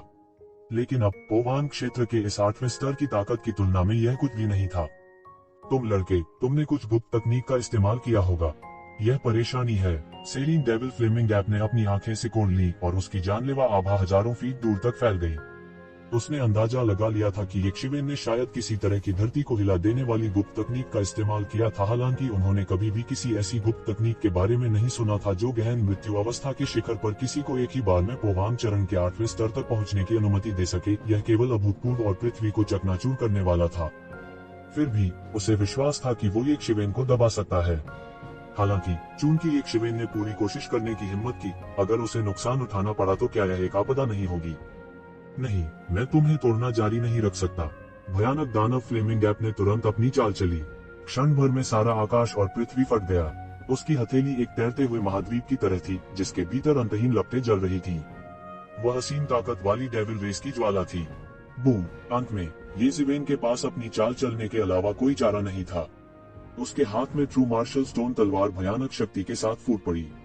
अनगिनत वर्षों के बाद ट्रू मार्शल स्टोन तलवार आखिरकार एक छद्म दिव्य हथियार की शक्तिशाली ताकत के साथ फूट पड़ी, जो उससे संबंधित होनी चाहिए थी। तीक्ष्ण तलवार आभा तुरंत भयंकर दानव ज्वलनशील वानर की विशाल हथेली से टूट गई और सीधे उसे टुकड़ों में काट दिया। भयानक दानव ज्वलंत वानर ने तुरंत अपनी विशाल हथेली को पीछे हटा लिया, जो एक महाद्वीप की तरह थी। यह पहले से ही घावों में ढका हुआ था। यह कुछ ऐसा था जो पहले कभी नहीं हुआ था। किसी ने परम छद्म दैवीय शस्त्र धारण कर उसे इस हद तक घायल कर दिया था। इस समय का लाभ उठाते हुए ये ज़िवेन अंत में एक नए क्षेत्र में चढ़ गए, पोवांग क्षेत्र का 9वां स्तर। इस समय ट्रू मार्शल स्कूल के लोग भी बता सकते थे कि एक ज़िवेन ने शायद किसी तरह की गुप्त तकनीक का इस्तेमाल किया था। उन्होंने देखा कि एक ज़िवेन की त्वचा खून से लाल होने लगी थी। उसके शरीर की अनगिनत रक्त वाहिकाएं फट गई थी और उसकी नसें फूल रही थी। उसका पूरा चेहरा भी विकृत हो गया था, जैसे वह किसी प्रकार की बड़ी पीड़ा सह रहा हो। ये ज़िवेन को इस अवस्था में देखकर उनकी रक्षा करने की पूरी कोशिश करते हुए ट्रू मार्शल स्कूल के कई नर्म दिल वाले लोग चुपके से रोने लगे। भले ही उनकी साधना एक ज़िवेन की साधना से बहुत कम थी, वे अच्छी तरह से जानते थे कि एक ज़िवेन ने शायद इस 1 सेकंड में क्षमता के इस तरह के विस्फोट को प्रकट करने के लिए अपने शरीर में सभी रक्तसार को निचोड़ लिया था। दूसरों द्वारा हमला किए बिना वह अपने दम पर विस्फोट करने में देर नहीं लगाएगा। खासकर ये ज़िवेन के रिश्तेदार। यह दृश्य देखकर उनका कलेजा फट गया। यह पहले से अलग था। क्या एक ज़िवेन वास्तव में इस बार मरने वाली थी? यहाँ तक अगर उसकी ताकत चरम पर पहुंच गई, तो पोवांग क्षेत्र के 9वें स्तर में 3 भयानक अस्तित्वों को हराना मुश्किल होगा। गुंजन, ये ज़िवेन ने अपनी चाल चली। उनके हाथ में ट्रू मार्शल स्टोन तलवार ने एक भयानक चमक का उत्सर्जन किया। इसकी शक्ति असीम थी और अंतहीन क्यूई इसमें डाली गई थी, जो निर्वात को तोड़ रही थी। इसकी बराबरी दुनिया में कोई नहीं कर सकता। तलवार की चमक सीधे भूतिया दानव फ्लेमिंग गैप के विशाल शरीर की ओर फिसल गई। यहाँ तक लगभग अजेय घोस्टली दानव फ्लेमिंग गैप, जिसने सैकड़ों लड़ाइयों का अनुभव किया था, इस क्षण डर से कांपने से खुद को रोक नहीं सका। हालांकि यह जानता था कि एक ज़िवेन ने एक गुप्त तकनीक को सक्रिय किया था, उसके लिए उनके बराबर होना असंभव था। इसके अलावा गहन मृत्यु क्षेत्र और पोवांग क्षेत्र के 9वें स्तर के बीच धारणा में अंतर बहुत अधिक था। यह कोई ऐसी समस्या नहीं थी जिसे केवल अपनी शक्ति बढ़ाकर हल किया जा सकता था। इतनी शक्तिशाली शक्ति होने पर भी उसका उपयोग करने का कोई उपाय नहीं था। हालांकि उसके हाथ में पत्थर की तलवार असीम थी। यहाँ तक घोस्टली डेमन फ्लेमिंग गैप ने भी इसे देखकर बहुत ललचाया। अगर उसके पास ऐसा कोई जादुई हथियार होता, तो वह ईश्वरीय संघ के नेता से लड़ने की हिम्मत भी करता। वे सभी इस स्तर तक साधना कर चुके थे और नश्वर संसार के सर्वोच्च प्राणी माने जा सकते थे। उनके पास कुछ विशेषताएं भी थी जो केवल देवताओं के पास थी। उनमें से हर एक प्राचीन काल से एक उत्कृष्ट व्यक्ति था, इसलिए वे स्वाभाविक रूप से यह स्वीकार नहीं करेंगे कि वे किसी और से कमतर हैं। हालांकि फिर भी भूतिया दानव फ्लेमिंग गैप मदद नहीं कर सका, लेकिन यह स्वीकार किया कि ईश्वरीय संघ का नेता उसके समान स्तर पर नहीं था। हालांकि ये ज़िवेन कदम दर कदम उसके करीब आ रही थी। उसके पास पीछे हटने का कोई रास्ता नहीं था। उसके पास सीधे हमला करने के अलावा कोई चारा नहीं था। उसकी विशाल हथेली अचानक शून्य की ओर बढ़ गई और प्रकाश ने आकाश को भर दिया। रोशनी के बीच एक विशाल छड़ी दिखाई दी। उसने उसे एक चौंकाने वाली छड़ी की रोशनी से चमकाया और उसे बुरी तरह से तोड़ दिया। गड़गड़ाहट, चकाचौंध करने वाली चमक फूट पड़ी और पूरे ब्रह्मांड को प्रभावित किया, जिससे अनगिनत तारे बिखर गए और पूरा ट्रू मार्शल डोमेन हिल गया। Thump thump thump, ghostly demon flaming gap बार बार पीछे हट गया। उसके अंगूठे और तर्जनी के बीच का जाल वास्तव में फट गया था और खून टपक रहा था। उनकी पिछली राक्षसी आभा की तुलना में यह पहले से ही बहुत दुर्लभ थी। दूसरी तरफ येज़ेबेल कोई बेहतर नहीं थी। उसका पूरा शरीर खून से लथपथ लग रहा था, जैसे कोई लहूलुहान हो। अभी अभी हुई टक्कर में उसकी त्वचा सीधे फट गई थी और अनगिनत मात्रा में रक्त अनियंत्रित रूप से छिटक गया, जिससे उसका पूरा शरीर एक खूनी आदमी जैसा लग रहा था। आपके पास वास्तव में पोवान क्षेत्र की ताकत है और इस छद्म दिव्य हथियार की मदद से आपकी शक्ति एक और स्तर तक बढ़ गई है। हालांकि यह अभी भी अनुचित उत्पत्ति की शक्ति है। आप केवल थोड़ी देर के लिए हावी हो सकते हैं और जल्द ही गिर जाएंगे, या बाद में, the ghostly demon flaming gap ने ठंडेपन से कहा। हालांकि यह तुम्हें मारने के लिए काफी है। तुम्हें इतना लालची नहीं होना चाहिए, येज़ेबेल ने धीरे से कहा। यदि आप उस संपूर्ण दिव्य प्राचीन शास्त्र को चाहते हैं तो आपको इसके लिए अपना जीवन बदलना होगा। येज़ेबेल ने धीरे से कहा। अपार पीड़ा को सहते हुए उसका चेहरा विकृत हो गया था। हालांकि उनके शब्द न तो जल्दी में थे और न ही धीमे। बूम, एक और तेज आवाज सुनाई दी। येज़ेबेल ने फिर से हमला किया। उनके हाथ में ट्रू मार्शल स्टोन तलवार ने एक भयानक चमक का उत्सर्जन किया। अनगिनत कानून उस पर टिके रहे और गॉड रूल जंजीरों में बदल गए। यह बेहद भयानक लग रहा था। जैसे ही उसने अपने हाथ में ट्रू मार्शल स्टोन तलवार से वार किया, पूरा ब्रह्मांड कांप रहा था। हुआन ने सोचा कि यह भूकंप था। यहाँ तक शी वुमिंग और मांसल पंखों वाले बूढ़े व्यक्ति के मन में भी उनके प्रति सम्मान का एक नया स्तर था। इस तरह की शक्ति उनकी बाहें चढ़ाने के लिए काफी थी। हालांकि उनका हमला करने का कोई इरादा नहीं था। आखिरकार उन्हें केवल येज़ेबेल को मरते हुए देखना था और वे अपने मिशन को पूरा करने में सक्षम होंगे। हालांकि उन्हें स्पष्ट रूप से लगा कि कुछ गड़बड़ है। यह केवल एक हल्का सा संदेह था। उनका इरादा हमला करने का भी नहीं था। येज़ेबेल अब भले ही भयंकर दिखे, लेकिन वास्तव में वह आज अतीत में नहीं रहेंगे। वह इतनी युद्ध शक्ति के साथ कब तक रह सकता था? जहाँ तक अन्य मिथकीय आकृतियों की बात है, उनके चेहरे पूरी तरह से पीले पड़ गए थे। वे शी वुमिंग और मांसल पंखों वाले बूढ़े व्यक्ति की तरह नहीं थे जिनके पास अत्याचारी ताकत थी। स्वाभाविक रूप से उन्होंने परवाह नहीं की। अगर उन पर सीधा प्रहार किया जाता तो वे मर जाते। यहाँ तक अगर यह सिर्फ एक चर्बी थी तो यह एक गंभीर चोट हो सकती है। यह पागल था, पागल। इस तरह के विचार उनके दिमाग में कौंधते रहते थे। ऐसा नहीं था कि उन्होंने पहले पागल लोगों को नहीं देखा था, लेकिन उन्होंने किसी को दुनिया की रक्षा के लिए इतना पागल कभी नहीं देखा था। वह अपने आप भाग सकता था और तब कोई बात नहीं होती। हालांकि इस दुनिया को बचाने के लिए वह वास्तव में व्यक्तिगत रूप से दिखा। भले ही उसने अस्थायी रूप से इतनी शक्तिशाली शक्ति प्राप्त कर ली हो, फिर भी क्या फायदा था? वह आज के अतीत में नहीं रहने के लिए नियत था। इस अल्पकाल में ही उन्होंने अपने संपूर्ण जीवन के वैभव को लगभग एकाग्र कर लिया था। क्या यह वास्तव में इसके लायक था? फैंटम फ्लेमिंग गैप खुद को रोक नहीं सका और गुस्से में उड़ गया जब उसने देखा कि एक शिवेन उसे जाने नहीं दे रही है। इसने विशाल छड़ी को अपने हाथ में लिया और छड़ी से एक गहरा सुनहरा प्रकाश फूट पड़ा जो एक भयानक चमक का उत्सर्जन कर रहा था। बूम, उन्होंने ट्रू मार्शल स्टोन तलवार की ओर आरोप लगाया। बजना, दोनों पक्षों ने जमकर लड़ाई की। वे दोनों पोवान दायरे के 9वें स्तर पर पहुंच गए थे। इतने निचले स्तर की दुनिया के लिए इस जगह को बारूद में नष्ट करने के लिए लड़ाई काफी थी। Thump thump thump, ghostly flaming gap का शरीर हिंसक रूप से हिल गया और उसके मुंह के कोने से खून का निशान बह निकला। उसकी आंखें खौफ से भर गईं। हालांकि उन्होंने एक गुप्त तकनीक का इस्तेमाल किया था, फिर भी यह काफी चौंकाने वाली थी। बजना, बजना, बजना, शून्य में बार बार हिंसक टक्कर हुई। दोनों पक्षों का युद्ध क्षेत्र धीरे धीरे इस संसार से विमुख हो गया। वे कैसे नहीं देख सकते थे कि एक शिवेन उन्हें लुभाना चाहती थी ताकि वे ट्रू मार्शल वर्ल्ड को नष्ट न कर दें। और उनका भी यही विचार था। आखिरकार वे नहीं चाहते थे कि ट्रू मार्शल वर्ल्ड के सबसे बड़े मूल्य को बाहर करने से पहले ट्रू मार्शल वर्ल्ड को इस तरह नष्ट कर दिया जाए।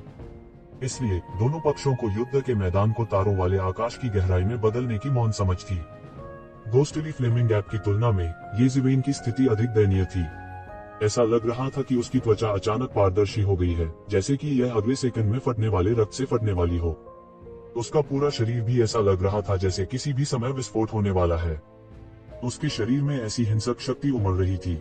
इसने न केवल उसे बहुत ताकत दी, बल्कि उसे किसी भी समय आत्मविनाश के कगार पर खड़ा कर दिया।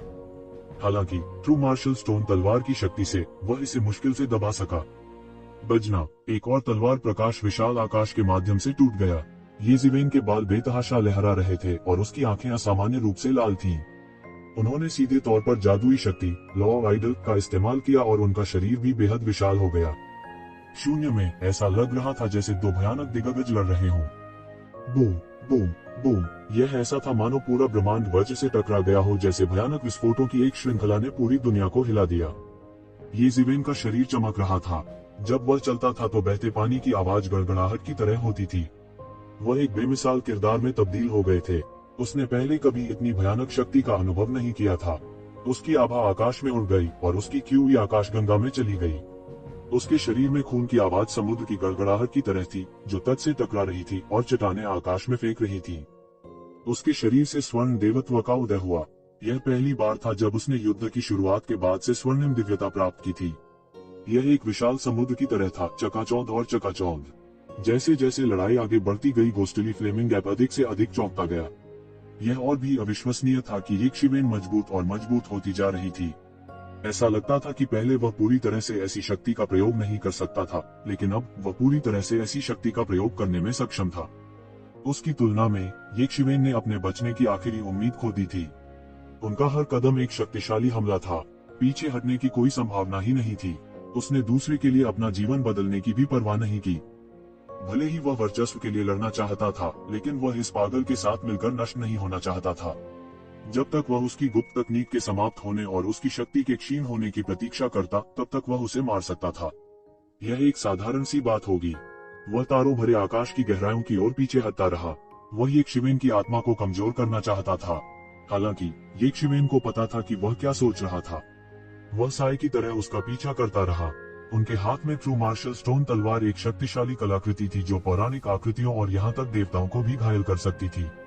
ये पहली बार था जब येज़िवेन, जिसने अपनी ताकत को इतनी चरम सीमा तक बढ़ा लिया था, ट्रू मार्शल स्टोन तलवार की शक्ति को पूरी तरह से उजागर करने में सक्षम था। धिक्कार है। दहाड़। निर्मल दानव ज्वलंत वानर लगातार दहाड़ता रहा। हालांकि अन्य दो का उसकी मदद करने का कोई इरादा नहीं था। वे यह भी चाहते थे कि निर्मल दानव ज्वलंत वानर अपना सारा समय व्यतीत करे। यहाँ तक उन्हें भी इस पागल अवस्था में येज़िवेन से सावधान रहना पड़ा। आखिरकार वे मरने वालों में से नहीं थे। इन दोनों के अलावा दूसरों के लिए येज़िवेन का सामना करना और भी असंभव था, जब वह इतनी पागल अवस्था में था। वे बिल्कुल समान स्तर पर नहीं थे। भले ही वे सभी पौराणिक शख्सियतें थीं, लेकिन उनके बीच ताकत का अंतर स्वर्ग और पृथ्वी जैसा था। उनमें से कोई भी लोहे के टुकड़े की तरह नहीं था और वे सभी अलग अलग दुनिया से ताल्लुक रखते थे। येज़िवेन की ताकत पहले ही चरम पर पहुंच चुकी थी। उसकी हर चाल पराक्रम की शक्ति से डोल रही थी। उनके हाथ में लंबी तलवार अचानक एक अविश्वसनीय कोण में कट गई और सीधे प्रतिद्वंद्वी के शरीर में कट गई। घोस्टली फ्लेमिंग गैप के सभी बचाव तुरंत ध्वस्त हो गए। इसके शरीर पर कवच भी दरारों से सघन रूप से ढका हुआ था। यह येज़िवेन के हमले का बिल्कुल भी सामना नहीं कर सका। उसका सिर सीधे येज़िवेन द्वारा मारा गया था। बजना। धातु के टकराने की आवाज जैसी तेज आवाज सुनी जा सकती थी। सबसे भयानक बात यह थी कि भूतिया फ्लेमिंग गैप का सिर फटा हुआ लग रहा था। उसके सिर पर एक बड़ी खूनी दरार थी और हड्डी के टुकड़े हर जगह उड़ रहे थे। यह बेहद भयानक था। हर कोई मदद नहीं कर सका, लेकिन हॉन्फ गया। चीजें पहले ही इस हद तक आगे बढ़ चुकी थीं। येज़िवेन भी बहुत स्पष्ट थी कि उसके पास ज्यादा समय नहीं बचा था, इसलिए उनके पास पीछे हटने का कोई तरीका नहीं था। वह घोस्टली फ्लेमिंग गैप के लिए अपने जीवन का आदान प्रदान कर रहा था। यह वाकई पागल था। हर कोई खुश था कि वे येज़िवेन के मैच नहीं थे। सबसे महत्वपूर्ण बात यह है कि आज पोवांग दायरे के 9वें स्तर पर 3 अस्तित्व थे, अन्यथा वे सभी शायद नष्ट हो जाते। यहाँ तक शी वुमिंग और मांसल पंखों वाले बूढ़े व्यक्ति के चेहरे पर कुछ गंभीर भाव थे। धतेरी की। घोस्टली फ्लेमिंग गैप जोर से दहाड़ा। उसके शरीर से शासन की अनगिनत दिव्य जंजीरें उड़ गईं, नियम की अनगिनत दैवीय जंजीरें उड़ गईं और फिर आने वाले येज़िवेन को बंद कर दिया। उसके हाथ में बड़ी छड़ी सीधे येज़िवेन के शरीर की ओर जा टकराई, जो पहाड़ जितना लंबा था। बजना। येज़िवेन के शरीर में एक भयानक शक्ति का संचार हुआ, जिसने सीधे तौर पर उसे उस नियम की दैवीय जंजीरों से मुक्त होने की अनुमति दी जिसने आकाश को ढांक रखा था। अचानक शून्य बिखर गया था। उसका पूरा शरीर एक तोप के गोले की तरह उड़ गया, अनगिनत तारों में धंस गया और एक ही बार में खून बिखर गया। उसके मांस पर स्पष्ट दरारें दिखाई दी। उस क्लब के मुखिया ने लगभग अपने पूरे शरीर के टुकड़े टुकड़े कर दिए थे। भूतिया ज्वलंत वानर अभी भी गुस्से में दहाड़ रहा था। यह वास्तव में एक चींटी द्वारा घायल किया गया था जिसके बारे में उसने कभी सोचा भी नहीं था। यह बस एक बड़ी शर्म और अपमान था। 3000 फीट खून बिखरा। यह बस एक बड़ी शर्म और अपमान था। उसने एक कदम आगे बढ़ाया और उसका शरीर अंतहीन मिल्की वे यूनिवर्स को पार कर गया। उसने येज़िवेन का पीछा किया और सीधे येज़िवेन का पीछा किया। वह एक शिवेन को मारना चाहता था। इस समय येज़िवेन एक घायल जानवर की तरह और भी अधिक था। उसे अपने शरीर की परवाह नहीं थी जो ढहने वाला था। उसके शरीर से वुडक्यूई की एक लहर निकली। एक पल में कुछ मूल चोटें आश्चर्यजनक गति से ठीक हो गईं। उन्होंने वास्तव में ठीक होने के लिए जीवन शक्ति को सीधे अवशोषित कर लिया। इसने कई मिथक विशेषज्ञों को गुप्त रूप से अवाक कर दिया। यह कोई साधारण व्यक्ति नहीं कर सकता था। यह कितना फालतू था। येज़िवेन ने दहाड़ा और सीधे लड़ना शुरू कर दिया। उसके हाथ में ट्रू मार्शल स्टोन तलवार गूंज उठी और प्रकाश का फटना पृथ्वी को चकनाचूर कर देने वाला था। लड़ाई पहले ही अपने सबसे तीव्र क्षण तक पहुंच चुकी थी। जरा सी भी चूक नहीं होने दी गई क्योंकि इससे उनकी जान जा सकती थी। भयानक लंबी छड़ी जो आकाश को सहारा देने वाले खंभे की तरह थी सीधे नीचे धंस गई, यहाँ तक आकाश में एक विशाल छेद को भी तोड़ दिया। एक धधकती रोशनी फूट पड़ी मानो मोड़ शुरू होने वाला था। येज़िवेन के हाथ की लंबी तलवार ने बिल्कुल भी हार नहीं मानी। हालांकि उस महत्वपूर्ण क्षण में येज़िवेन की तलवार अपनी मूल स्थिति से केवल थोड़ा ही विचलित हुई थी। टकराना, एक जोरदार धमाके के साथ लंबी छड़ी सीधे येज़िवेन के कंधे पर जा लगी। यह सीधे एक खूनी गड़बड़ बन गया और यहाँ तक हड्डियां भी उजागर हो गईं। भयानक सफेद हड्डियां असाधारण रूप से भयानक लग रही थीं। दूसरी तरफ येज़िवेन के हाथ में ट्रू मार्शल स्टोन तलवार ने लंबी छड़ी को चकमा देने के बाद सीधे फैंटम फ्लेमिंग गैप की छाती में छेद कर दिया। यह मृग के सींग पर लटके मृग के सींग जैसा था। इस समय दानव ज्वलंत वानर को अंततः एहसास हुआ कि येज़िवेन क्या करने जा रही थी। हालांकि बहुत देर हो चुकी थी। इससे पहले कि वह प्रतिक्रिया कर पाता, येज़िवेन की तलवार उसके शरीर में घुस चुकी थी। पुची, ट्रू मार्शल स्टोन तलवार की शक्ति बेहद भयानक थी। इस बार यह पूरी तरह से खुला था। तलवार लगभग दानव फ्लेमिंग गैप के माध्यम से चुभ गई जिससे उसे तुरंत भारी चोटें आईं। खून के छींटे कुछ आंतरिक अंगों के साथ बाहर निकल आए। वह वास्तव में मेरे लिए अपने जीवन का आदान प्रदान करना चाहता है। एक मिथक विशेषज्ञ कांपते हुए कहने से खुद को रोक नहीं सका। यह केवल इसलिए नहीं था कि उस स्तर का अस्तित्व एक ऐसा अस्तित्व था जिसे वह छू नहीं सकता था, बल्कि इससे भी महत्वपूर्ण बात यह थी कि इस पागल आदमी की लड़ने की शैली ने उसे पूरी तरह डरा दिया था। भयंकर लापरवाह से डरते थे और लापरवाह लापरवाह से डरते थे। यदि कोई अपने प्राणों की आहुति देने को तैयार था तो इसमें डरने की क्या बात थी।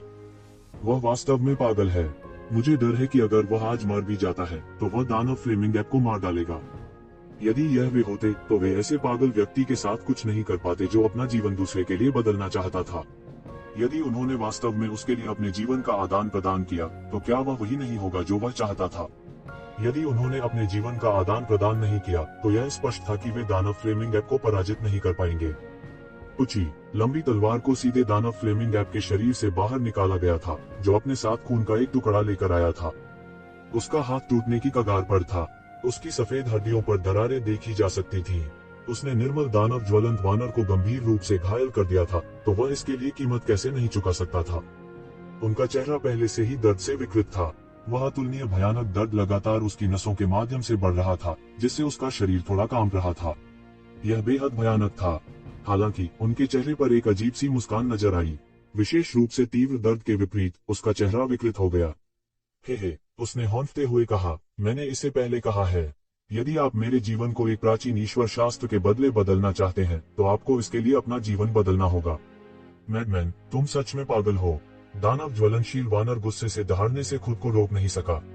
यहाँ तक वह येज़िवेन के भयानक आभा से डरा हुआ था। एक कोने वाला कुत्ता एक दीवार पर कूद जाएगा और एक कोने वाला खरगोश काट लेगा। एक व्यक्ति को अकेले रहने दो जो कोने में था। येज़िवेन की सबसे बड़ी कमी यह थी कि उसके पास पर्याप्त समय नहीं था। अगर वह समय से बाहर भाग गया तो यह सबसे डरावनी बात होगी। यह जीवन के बदले जीवन बदलने से भी बुरा था। उसके पास ज्यादा समय नहीं था और उसके पास बर्बाद करने के लिए कोई जगह नहीं थी। निर्मल दानव ज्वलंत वानर को घायल करना उसके लिए आसान नहीं था। उसे इतनी आसानी से जाने देना उसके लिए असंभव था। हुश, येज़िवेन ने अचानक एक कदम उठाया और तुरंत शून्य में गायब हो गई। जब वह फिर से प्रकट हुआ तो वह पहले ही स्पेक्ट्रल डेविल फ्लेमिंग गैप के सामने आ चुका था। भयानक शॉकवेव असीम थी। ऐसा लग रहा था जैसे उसके शरीर से कोई विशाल आकाशगंगा बह निकली हो। मरना। निर्मल दानव ज्वलंत वानर पागल हो गया था। यक्षिवेन ने उसे एक हताश स्थिति में धकेल दिया था, फिर गदा से उसे गिरा दिया। टकराना। एक अतुलनीय तेज आवाज सुनाई दी। येजिवेन का स्टर्नम पूरी तरह से टूट गया था और हर जगह से खून टपक रहा था। उसकी कुछ हड्डियां पूरी तरह टूट गई थीं। हमला सीधे येजिवेन के दिल पर किया गया था और यह उसके टुकड़े टुकड़े कर देने वाला था। येजिवेन को मात नहीं देनी थी।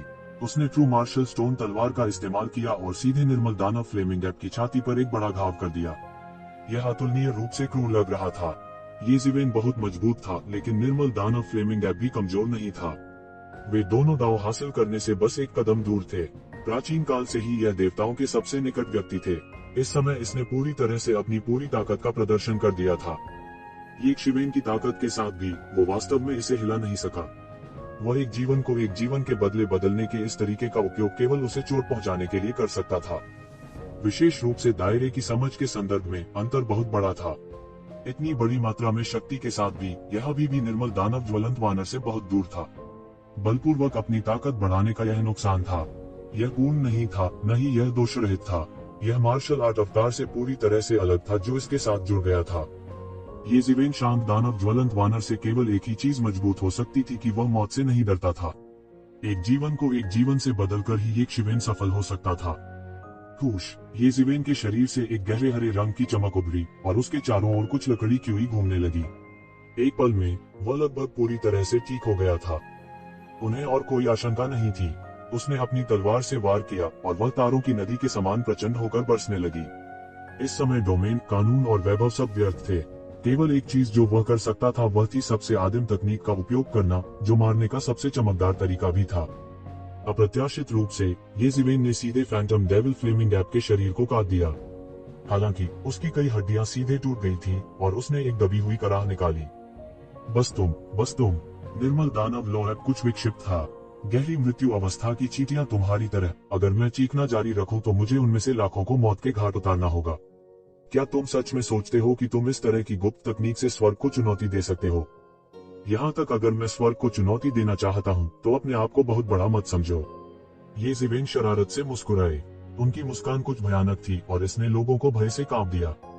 बूम। उनका हमला जारी रहा। उसके पास अब और कोई चारा नहीं था। जैसे ही उसने अपनी तलवार लहराई, स्वर्ग और पृथ्वी पूरी तरह बिखर गए।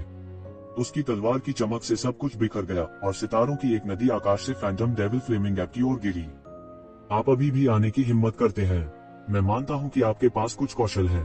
हालांकि क्या आपको वास्तव में लगता है कि आप केवल इसी के साथ स्वर्ग को चुनौती दे सकते हैं? क्या आपको लगता है कि आप मेरे खिलाफ चुनाव लड़ सकते हैं? तुम बहुत भोले हो। उद्धरण चिन्ह। वह गुस्से में दहाड़ता रहा। मैंने अपने जीवन में बहुत से जीनियस देखे हैं। तुम कुछ भी नहीं हो। उसे पहले ही एक कोने में धकेल दिया गया था। अन्यथा उनके व्यक्तित्व को देखते हुए उन्होंने ऐसे शब्द नहीं कहे होते। वह यक्षिवेन की मनस्थिति को बाधित करना चाहता था। किसी और के पास उसे इस हद तक मजबूर करने की योग्यता नहीं थी। अकेले ही उसे यक्षिवेन के मन की स्थिति को हिला देने के लिए शब्दों का उपयोग करने के लिए मजबूर करना था। ऐसे व्यक्ति का अस्तित्व होना असंभव था। हालांकि उसने अभी भी यक्षिवेन के दृढ़ संकल्प को कम करके आंका था। यक्षिवेन को मारने के लिए उसने अब किसी और चीज की परवाह नहीं की। बूम। ट्रू मार्शल स्टोन तलवार भड़क उठी और वह अपनी पूरी ताकत से फिसल गया। स्वर्ग का दफन। येजिवेन की तलवार तकनीक के मार्गदर्शन में अंतहीन तलवार की चमक सितारों की एक नदी में बदल गई और सीधे फैंटम डेविल फ्लेमिंग गैप की ओर फिसल गई। उसके हाथों में तलवार की चमक अपने चरम पर पहुंच चुकी थी। यहाँ तक फैंटम डेविल फ्लेमिंग गैप भी घायल हो गया था। कोई कल्पना कर सकता है कि भले ही वह वास्तव में इस क्षेत्र में नहीं पहुंचा था, फिर भी वह इस क्षेत्र के कुछ लोगों से अधिक भयानक था। सेरीन डेविल फ्लेमिंग गैप पीछे हटता रहा। उसका हाथ पहले ही सड़े मांस के ढेर में बदल चुका था। मांस और खून हर जगह उड़ रहे थे। उसे यक्षिवेन द्वारा इस बिंदु पर मजबूर किया गया था। उसने कभी नहीं सोचा था कि चीजें इस तरह बदल जाएंगी। दायरे की समझ के मामले में येजिवेन की तुलना उनसे बिल्कुल भी नहीं की जा सकती थी। येजिवेन की विभिन्न जादुई तकनीकें भी उससे बहुत हीन थीं। हालांकि येजिवेन ने इस मामले में उसका मुकाबला नहीं किया। इसके बजाय वह एक जीवन के लिए एक जीवन का आदान प्रदान करना चाहता था। फैंटम डेविल फ्लेमिंग गैप के सभी फायदे शून्य में बदल गए थे और वह वास्तव में एक नुकसान में था। येजिवेन का खून एक उफनते समुद्र की तरह था और यह किसी भी समय उसके शरीर की बेड़ियों से मुक्त हो सकता था। अब येजिवेन के नियंत्रण में यह एक प्रचंड ज्वाला की तरह जल रहा था। उसकी तलवार की चमक लगातार कम होती जा रही थी और ऐसा लग रहा था कि वह फटने वाली है। इस प्रकार की भयानक शक्ति ने सभी को भयभीत कर दिया। फैंटम डेविल फ्लेमिंग गैप का चेहरा शांत पानी की तरह शांत था। उसने अपने हाथ में बड़ी छड़ी लहराई और आगे बढ़ा। उसके पास और कोई चारा नहीं था। ये शिवेन द्वारा उसे इस बिंदु पर मजबूर किया गया था। क्या उसके लिए भी कोई विकल्प बचा था? इसके अलावा उनका भौतिक शरीर भी उनका मजबूत बिंदु था। इतने लंबे समय तक खेती करने के बाद वह पहले ही अजेय वज्र क्षेत्र में पहुंच चुका था। वह अतुलनीय रूप से अत्याचारी था। मरो 1000 किलोग्राम का हथौड़ा। उसने एक अतुलनीय जोर से गर्जना की। उसके हाथ में लोहे की छड़ दुनिया को टुकड़ों में तोड़ती हुई प्रतीत हो रही थी। वह फायदा उठाना चाहता था। वो ये जीवेन को हावी होने नहीं दे सकता था। भले ही उसने वास्तव में ये शिवन को अपनी मौत के लिए मजबूर किया हो, यह अच्छी बात नहीं होगी अगर यह खबर फैल गई। वह एक प्रतिष्ठित फैंटम डेविल फ्लेमिंग गैप था और वह अपने ताव को साबित करने से एक कदम दूर था। फिर भी वह वास्तव में एक नन्हे इंसान द्वारा इस बिंदु पर मजबूर किया गया था। असीम छड़ी की छाया 1000 किलोग्राम के अनगिनत कानूनों से ओतप्रोत थी। उन्होंने ब्रह्मांड की शून्यता को तोड़ा और एक बड़ी दरार को तोड़ते हुए यक्षिवेन की ओर चकनाचूर कर दिया। इस समय यक्षिवेन ने फिर से कुछ चौंकाने वाला किया। उसने इसे अवरुद्ध करने के लिए ट्रू मार्शल स्टोन तलवार का उपयोग करना नहीं चुना। इसके बजाय उसने आकाश को भरने वाली छड़ी की छाया को पकड़ने के लिए अपने हाथ का इस्तेमाल किया। बजना, एक अतुलनीय तेज दहाड़ सुनाई दी। छड़ी की छाया जिसने आकाश को भर दिया था गायब हो गई और सभी ने देखा कि भारी छड़ी सीधे यक्षिवेन के हाथ में गिर गई। इसके तुरंत बाद सभी ने देखा कि यक्षिवेन का बायां हाथ गुरुत्वाकर्षण बल का सामना नहीं कर सका और मांसपेशियां तुरंत फट गईं। हर जगह मांस और खून बिखरा हुआ था, मानो उसका पूरा शरीर फटने वाला था। गर्जन, ये जीवेन एक जानवर की तरह दहाड़ा और 1000 किलोग्राम की भयानक ताकत का सामना किया। उसके पैरों के नीचे की जगह सीधे दह गई और जो शक्ति बाहर निकली उससे दूर के तारे बिखर गए। भाड़ में जाओ। दहाड़ने के बाद ऐसा लगा कि उसने अपनी सारी शक्ति समाप्त कर दी है और भयंकर रूप से एक भयानक तलवार की किरण निकाली है। यह सभी सितारों के माध्यम से छेदा गया और तुरंत दानव फ्लेमिंग गैप की छाती में विस्फोट हो गया। Boom! Phantom devil flaming gap के शरीर में अचानक विस्फोट हो गया, जैसे कि उसे किसी भयानक शक्ति का सामना करना पड़ा हो। हर जगह मांस और खून बिखरा हुआ था। यह कैसे हो सकता है? मैं इसे स्वीकार नहीं कर सकता। फैंटम डेविल फ्लेमिंग गैप लगातार दहाड़ता रहा। उसने अपने मांस और रक्त को सुधारने के प्रयास में अपने शरीर की सारी शक्ति का उपयोग किया। इसके बाद भी वह गंभीर रूप से घायल हो गया। हालांकि यक्षिवेन की ओर उसकी निगाहें और भी पागल और खून की प्यासी थीं। उसने शपथ ली कि वह निश्चित रूप से यक्षिवेन के टुकड़े टुकड़े कर देगा, अन्यथा उसने आज जो कुछ सहा है उसके अनुसार वह नहीं जी पाएगा। यक्षिवेन उससे भी बुरी स्थिति में थी। उसने सीधे शून्य में घुटने टेक दिए। उसके हाथ की मांसपेशियां जो टूट गई थीं, ठीक होने लगी। हालांकि उनकी आभा पहले से ही गड़बड़ थी। जाहिर है वह गति के मामले में फैंटम डेविल फ्लेमिंग गैप का मुकाबला नहीं कर सका। उसका शरीर लगातार हरी बत्ती से झिलमिला रहा था। यह एक जोरदार जीवन शक्ति थी जिसे उसके शरीर में इंजेक्ट किया गया था। वह धीरे धीरे ठीक होने लगा। बेटा, बस तुम रुको। मैं तुम्हारे 1000 टुकड़े कर दूंगा। मैं इस ट्रू मार्शल वर्ल्ड को भी टुकड़ों में कुचल दूंगा। भागने के बारे में सोचना भी मत। वे मेरी ऊर्जा को फिर से भरने के लिए मेरा भोजन बनेंगे। नहीं, मैं चाहता हूँ कि इस ब्रह्मांड के सभी मनुष्य मर जाएं। निर्मल दानव फ्लेमिंग गैप ऐसे दहाड़ा जैसे वह पागल हो गया हो। दुर्भाग्य से आपके पास यह मौका नहीं होगा। तू श्वन चिल्लाया। वरिष्ठ, यह करो। ये जीवेन की बातें सुनकर शांत दानव ज्वलंत वानर तुरंत सतर्क हो गया। हालांकि इससे पहले कि वह प्रतिक्रिया कर पाता, ट्रू मार्शल स्टोन तलवार जो पहले ही उड़ चुकी थी, अचानक एक अभूतपूर्व चमक के साथ फट गई। एक राजसी और असीम जबरदस्ती उठी और उसके भीतर से एक आकृति धुंधली दिखाई दी। फिर ट्रू मार्शल स्टोन तलवार की नोक से अचानक एक पृथ्वी टूटने वाली तलवार की रोशनी निकली। यह तुरंत बह गया। पफट! तलवार की रोशनी सीधे फैंटम डेविल फ्लेमिंग गैप के सिर पर आ गई। उसका सिर तुरंत पाउडर में बदल गया और उसकी आत्मा पूरी तरह से टुकड़े टुकड़े हो गई। मौन। पूरा ब्रह्मांड अभूतपूर्व रूप से मौन था। किसी को उम्मीद नहीं थी कि ये सीवेन अंत में स्थिति को बदलने में सक्षम होगी। इसके अलावा यह घटनाओं का ऐसा नाटकीय मोड़ था। ऐसी परिस्थितियों में हर कोई सोचता था कि ये सीवेन निश्चित रूप से मर गई थी और संभवतः जीवित नहीं रह सकती थी। किसने सोचा होगा कि अंत में उसके पास अभी भी ऐसा तुरुप का पत्ता छिपा है। यह सबने मुंह खोला पर कुछ बोल न सके। ट्रू मार्शल स्कूल के लोगों की तुलना में हर कोई जानता था कि फैंटम डेविल फ्लेमिंग गैप कितना शक्तिशाली था। हालांकि यह अंत में ये जीवेन के हाथों मर गया। हुश! ट्रू मार्शल स्टोन तलवार की रोशनी की किरण में बदल गई और ये जीवेन की तरफ उड़ गई। यह लगातार उसके चारों ओर घूमता रहा जैसे कि वह उसकी रक्षा कर रहा हो। हफ हफ हफ। ब्रह्मांड में केवल येज़ेवेन की भारी सांसें सुनी जा सकती थीं। हर कोई स्तब्ध था, मानो वे अपनी बुद्धि से डर गए हों। ब्रह्मांड के शून्य में कोई अन्य ध्वनि नहीं थी। हर कोई इस दृश्य को एकटक घूर रहा था, जैसे कि उन्होंने कोई भूत देख लिया हो। इससे पहले सबसे पागल और साहसी व्यक्ति ने भी नहीं सोचा होगा कि अंतिम लड़ाई इस तरह होगी। मरने वाला येज़ेवेन नहीं था, बल्कि पोवांग के 9वें स्वर्ग में राक्षसी ज्वलंत बंदर था। आप वास्तव में इससे दूर हो गए। शी वुमिंग ने येज़ेवेन को उदासीनता से देखा। उसकी अभिव्यक्ति थोड़ी ठंडी थी, लेकिन थोड़ी डरावनी भी थी। येज़ेवेन ने कुछ ऐसा किया था जिसके बारे में उसने कभी सोचा भी नहीं था। यह पहले से ही उनके लिए काफी शर्मनाक था कि येज़ेवेन द्वारा दबा दिया जाना था। मारे जाने की तो बात ही छोड़ दें। यह अक्षम्य था। तुम सिर्फ एक चींटी हो, सिर्फ इसलिए कि आपके पास कुछ गुप्त तकनीकें हैं। आप वास्तव में हमारे साथ बराबरी पर रहना चाहते हैं। तुम वास्तव में स्वर्ग और पृथ्वी की विशालता को नहीं जानते। भले ही येज़ेवेन ने राक्षसी ज्वलनशील बंदर को मार डाला था, शी वुमिंग ने परवाह नहीं की, क्योंकि यह सिर्फ एक संयोग था। उसने ठंडेपन से उपहास किया और एक पल में येज़ेवेन के पहले से ही गंभीर रूप से घायल शरीर की ओर एक मुक्का मारा। बूम! इस समय येज़ेवेन के शरीर में 5 तत्वों की शक्ति घनीभूत होने लगी। एक पिक्चर स्क्रॉल ने उनके शरीर पर एक आश्चर्यजनक प्रकाश डाला। यह 5 एलिमेंट्स की न्यूआन डायग्राम था, जिसने सीधे तौर पर येज़ेवेन की रक्षा की और हमले की इस लहर को रोक दिया। तुम थोड़ी दिलचस्प हो, चींटी। तुम स्पष्ट रूप से सिर्फ एक चींटी हो, लेकिन वास्तव में तुम्हारे पास बहुत शक्तिशाली उपकरण हैं। शी वुमिंग ने येज़ेवेन को ठंडी निगाहों से देखा। साथ ही उनकी आंखों में थोड़ा जुनून था। कोई भी ऐसे यंत्र को छोड़ना नहीं चाहता था। जो कोई भी अपने दाव को साबित करना चाहता था, वह देख सकता था कि 5 तत्वों के न्यूआन आरेख असाधारण था। हालांकि येज़ेवेन ने अपनी चोटी का प्रदर्शन नहीं किया था, लेकिन उनके लिए इसकी कीमत देखना काफी था। बूम! शी वुमिंग ने फिर हमला किया। उसकी आकृति एक भूत की तरह थी, जैसे वह ब्रह्मांड को बेचते हुए येज़ेवेन के सामने आया। उसके शरीर की जंजीरें फड़कने लगीं। अतीत में यह उसे फंसाने का एक तरीका था। अब उसने इसे परिष्कृत कर लिया था और इसे अपने सबसे शक्तिशाली हथियार में बदल दिया था। टकरा जाना। अनगिनत शक्तिशाली मंत्रों से उकेरी गई जंजीरें सीधे अंतरिक्ष में फट गईं और सीधे येज़ेवेन की ओर गिर गईं। बजना। येज़ेवेन ने जमकर इस जंजीर को पकड़ा। उसके बाएं हाथ की मांसपेशियां सीधे फट गईं और उसकी पूरी बांह टूट गई, लेकिन उसने इस जंजीर को मजबूती से पकड़ लिया। हुश! येज़ेवेन के हाथ में ट्रू मार्शल स्टोन तलवार उड़ गई, जिससे एक तलवार नदी बन गई जो शी वुमिंग की ओर फिसल गई। उसकी आंखें अतुलनीय रूप से ठंडी थीं और उसे इस बात की परवाह नहीं थी कि उसका शरीर फटने वाला है।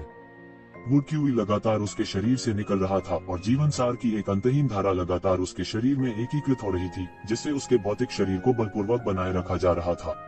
नहीं तो वह बिना लड़े ही खुद ही धमाका कर देता। क्या आपको लगता है कि वही चाल मुझ पर काम करेगी? शी वुमिंग हंसा, लेकिन वह अतुलनीय रूप से उदासीन था। उनकी अभिव्यक्ति बर्फीली थी। उसका बड़ा हाथ अचानक पकड़ लिया और शून्य बिखर गया। लाश का जहर निकला, सब कुछ जहरीला। इसने अंतरिक्ष का पीछा किया और सीधे येज़ेवेन की ओर झपटा। बूम! तलवार ज्योति लाश विष से टकराए। तलवार की रोशनी अतुलनीय रूप से तेज थी और उसने सीधे सब कुछ चकनाचूर कर दिया।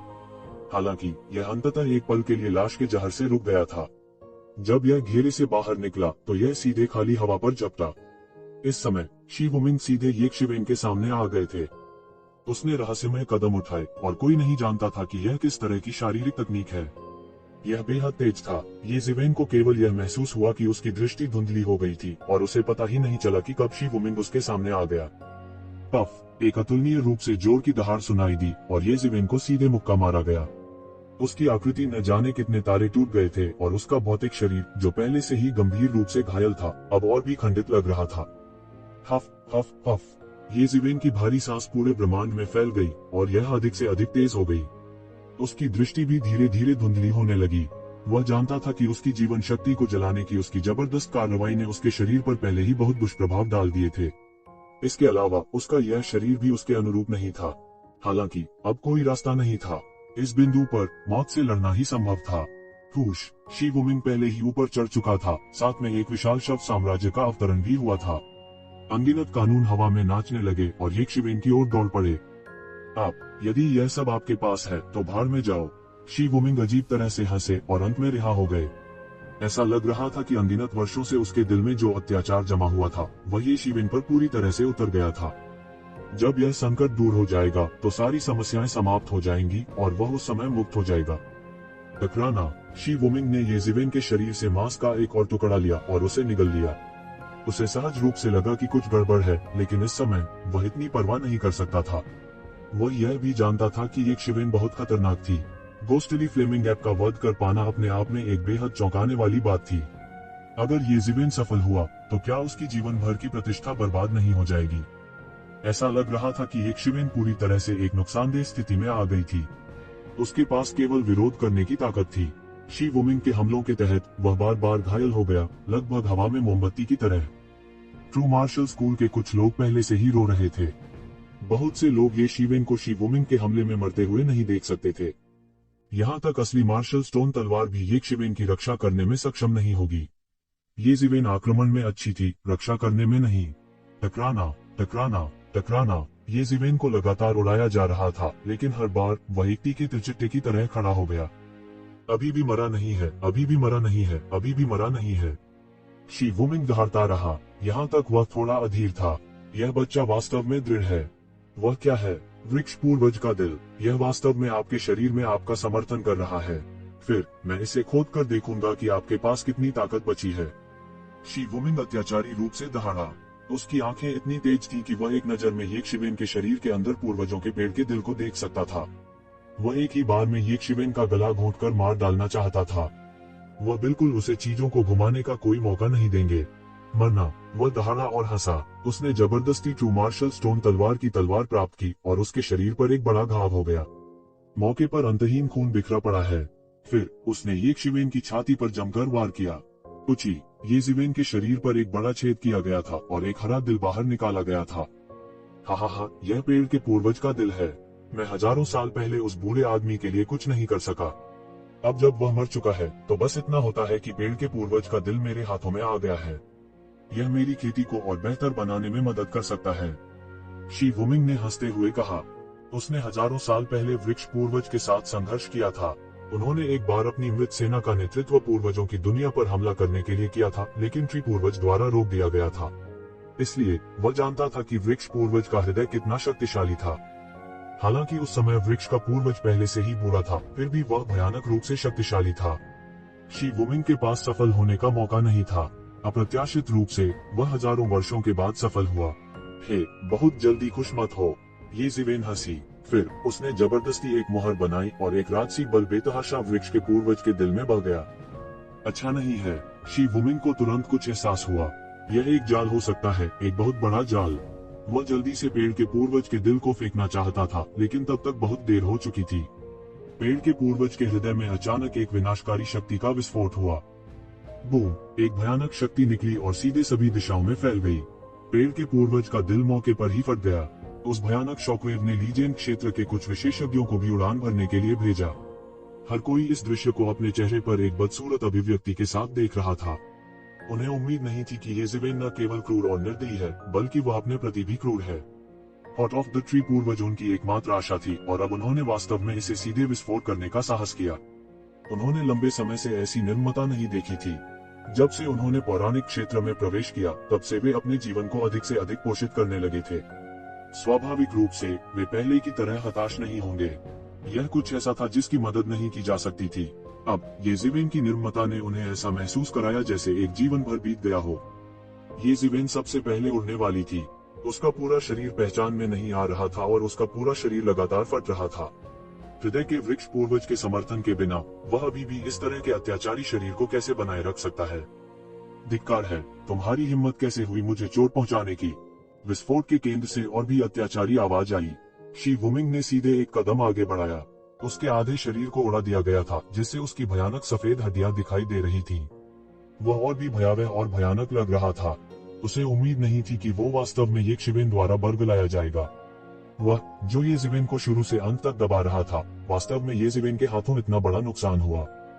मैं तुम्हें जिंदा निगल जा रहा हूँ। शी वुमिंग, जिसका केवल आधा चेहरा बचा था, एक क्रोधित शेर की तरह और भी अधिक अत्याचारी हो गया।